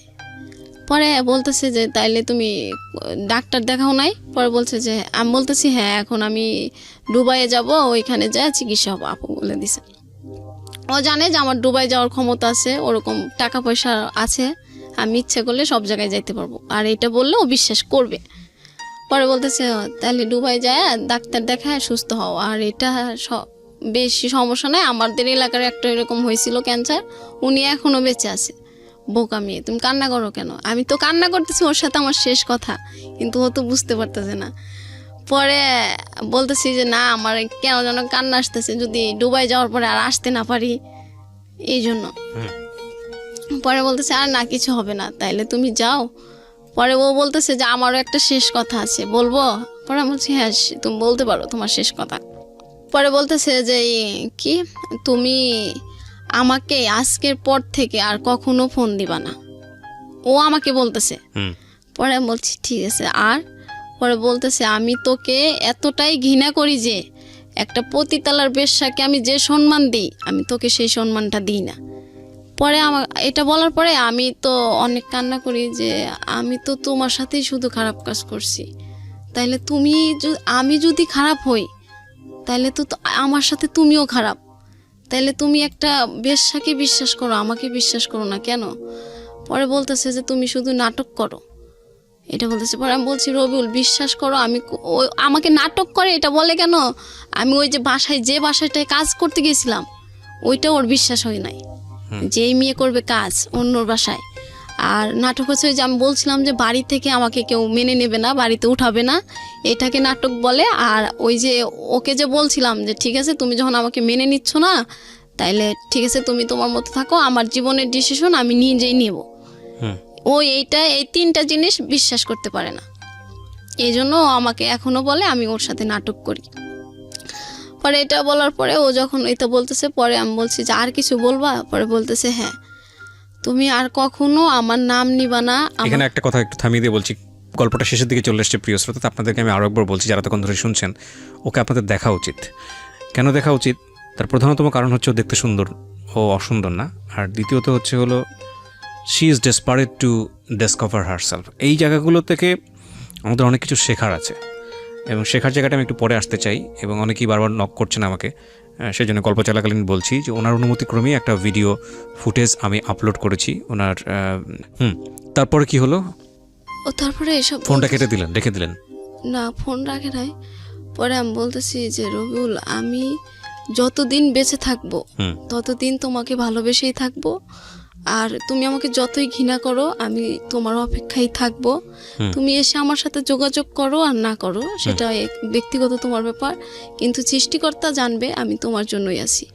আর তুমি এই যুগে আমার না হলে আমি পরকালে যেন তোমাকে পাই, তুমি আমার ওই কালে হইও, আমার শুধু তোমার কাছে এতটুকুই অনুরোধ। পরেও বলতেছে হায় রে পাগল, আমি এই কালেই তোমার হইলাম না, ওই কালে হই কিভাবে? পরে আমি বলতেছি এই কালে তো তুমি আমার হইলা না, আমি ওই কালে সৃষ্টিকর্তার কাছে চেয়ে নেব, তুমি যখন তো আমার হয়ে থাকো। পরে বলতেছে তুই আমাকে এত ভালোবাসোস যে আমার তোকে লাগবই। পরে আমি বলছি হ্যাঁ আমার তোমাকে দরকার। পরে বলতেছে ঠিক আছে সেটা তোমার ব্যাপার, তুমি কিভাবে তোমাকে নিজেকে গুছিয়ে নেবে সেটা তোমার ব্যাপার। পরে এই বলে কথা বলা বন্ধ করে দেয়। পরে আমি ওকে ব্লক করে দিই। ব্লক করে দেওয়ার কত মাস আগের ঘটনা এটা? এই ঘটনা হচ্ছে 2 মাস আগে। 2 মাস আগে। এরপরে আপনাদের সঙ্গে কথাবার্তা হয়েছে? আবার হ্যাঁ। হয়েছে, আমি জানি হবে। লাস্ট আপডেট কি আমাকে একটু বলেন তো। লাস্ট কথা আমি ওর মানে আমার ওই দিনকে খুব খারাপ লাগে। লাস্ট কবে কথা হয়েছে আপনার সঙ্গে? লাস্ট কথা হয়েছে 3 দিন আগে। 3 দিন আগে। ওই সময় লাস্ট কথাটা কি ছিল? এই ধরনের কথাবার্তাই তো হচ্ছে, আপনি ওকে ভালোবাসেন, সে আপনাকে পাত্তা দেয় না। আচ্ছা হ্যাঁ। পরে লাস্ট কথা হচ্ছিল ও ও আমি লাস্ট কথা হয়েছিল যে আমি এইখানে আসব, আমি এখানে ফোন করছি। এবং আপনি গল্পটা শোনাতে চান, সে গল্পটা শুনতে চাবে না, বা আপনি বলছেন নাটক করেছে। আমি আপনাকে কয়টা কোশ্চেন করি, আপনি কোশ্চেনগুলো খুব ঠান্ডা মাথায় উত্তর দেন। নাম্বার 1, আপনি এখানে কেন আসছেন এই গল্পটা বলার জন্য? প্রথম একদম ভেতর থেকে যেটা আসবে সেটাই অনেস্ট অপিনিয়ন বলেন। কেন গল্পটা বলতে আসছেন? ওকে শোনানোর জন্য? ওকে শোনানোর জন্য নাকি অন্য কোনো উদ্দেশ্য আছে? ওকে তো আমি পৃথিবীর যে জায়গায় যাই যতভাবেই বলি তো এটা আমাকে বিশ্বাস। তাহলে গল্পটা কেন বললেন? গল্পটা বললাম যে আমি শুধু বারবার ওকে ভালোবেসে ভুল করে যাচ্ছি, তা এরকম ভুল যাতে আর কেউ না করে। That is the point. আপনি জানেন আপনি ভুল করে যাচ্ছেন, কিন্তু আপনি ওখান থেকে বের হয়ে আসতে পারছেন না, রাইট? আমি আসতে পারি না। রাইট। আমি এবার আপনাকে কয়েকটা কথা বলি, শুধু আপনাকে না, যারা শুনছে তাদের সবাইকে কয়েকটা কথা বলি। প্রিয় শ্রোতা, এই কথাগুলো নতুন না, আমি বহুবার বলেছি। যে মানুষটা ভুল করে, যে মানুষটা অপরাধ করে, সে মানুষটা জানে, কিন্তু কখনো কখনো সিচুয়েশন তাকে বের হয়ে আসতে দেয় না। একটা জিনিস মনে রাখবেন, প্রত্যেকটা জিনিসই খারাপ হোক ভালো হোক, এটা একটা শক্তি। যে শক্তি যত বেশি পাওয়ারফুল বা যত বেশি এনার্জি রাখে, সে শক্তির দিকেই আমরা ধাবিত হবে, সেটাই স্বাভাবিক। ওর লাইফে খারাপটা যতটা শক্তি নিয়ে এসছে, ওর লাইফে ভালোটা যদি ওই পরিমাণ বা ওর চেয়ে বেশি যদি শক্তি নিয়ে পাশাপাশি দাঁড়াতো, তাহলে ও একটা সিদ্ধান্ত নিতে পারতো। কারণ ওর মধ্যে বোধ আছে, ও জানে ভুল করছে, কিন্তু ওখান থেকে বের আসতে পারছে না, কারণ ওর সামনে কোনো ভালো অল্টারনেটিভ নাই। আমি যে কথাগুলো আপনাকে বলবো সেগুলো বিশ্বাস অবিশ্বাস করা একান্তই আপনার বিশ্বাস, কিন্তু আমি ব্যক্তিগতভাবে অনেক বেশি বিশ্বাস করি। প্রথমত আপনাকে কিছু বিষয় বলছি যেটার আসলে বৈজ্ঞানিক কোনো ব্যাখ্যা আমার জানা নাই, but this is absolutely true. কীরকম? একটা মানুষ যখন কাউকে লাভ করে, পাগলের মতো লাভ করে, একপাক্ষিক লাভ যখন হয়ে যায়, যেটা আপনি হচ্ছে রবিউলকে করছেন, হ্যাঁ, এবং ওই পক্ষ যদি বুঝতে পারে আমি যাই করি না কোনো মেয়েটা আমার সঙ্গে থাকবে, এবং তার যদি অন্যরকম উদ্দেশ্য থাকে, শারীরিক সম্পর্ক, টাকা পয়সা নেওয়া, আমি ধরে নিচ্ছি রবিউলের এই ধরনের ছিল না, আপনাকে দেখে সে কিছুদিনের জন্য হলেও ভালোবেসেছে।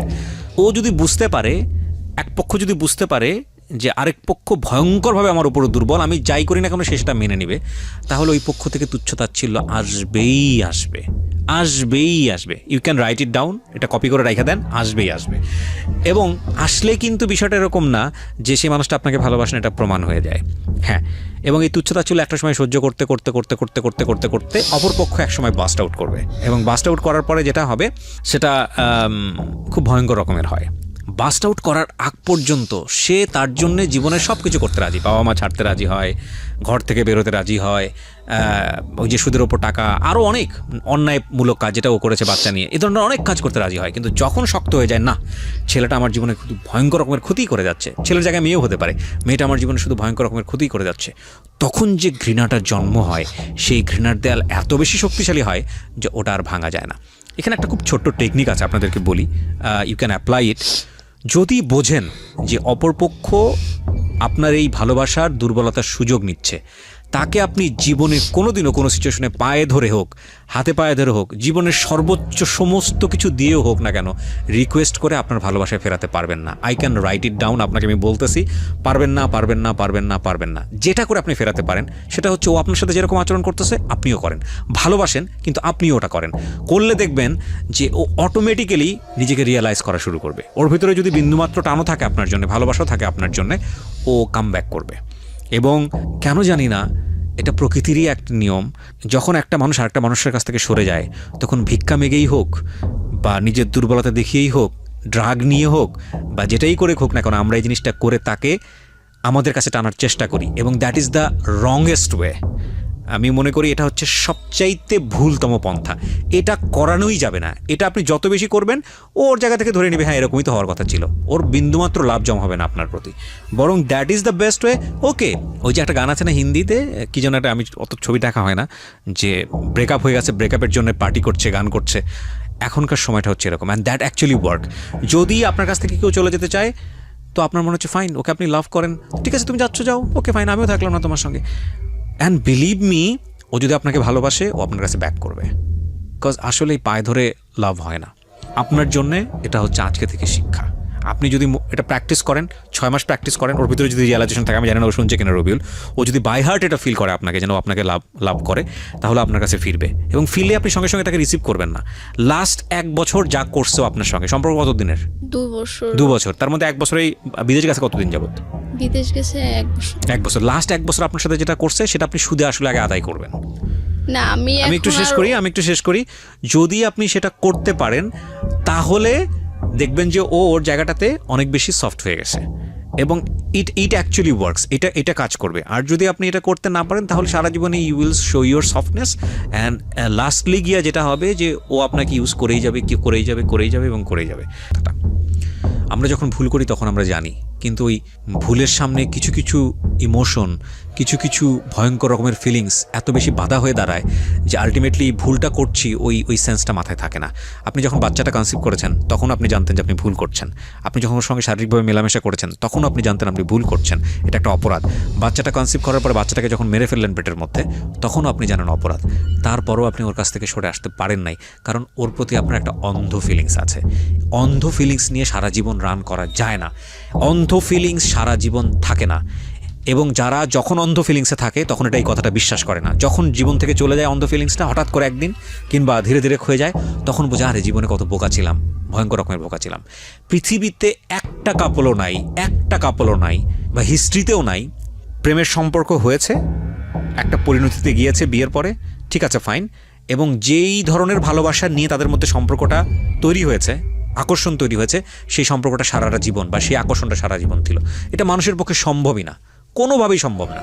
একটা সার্টেন পিরিয়ডের জন্য এই ফিলিংসটা থাকে, এই ফিলিংসটা ধীরে ধীরে ক্ষয় হয়ে যায়, অন্যদিকে ডাইভার্ট হয়ে যায়, বিয়ের পরে সেটা রেসপন্সিবিলিটির দিকে চলে যায়, অন্যদিকে চলে যায়।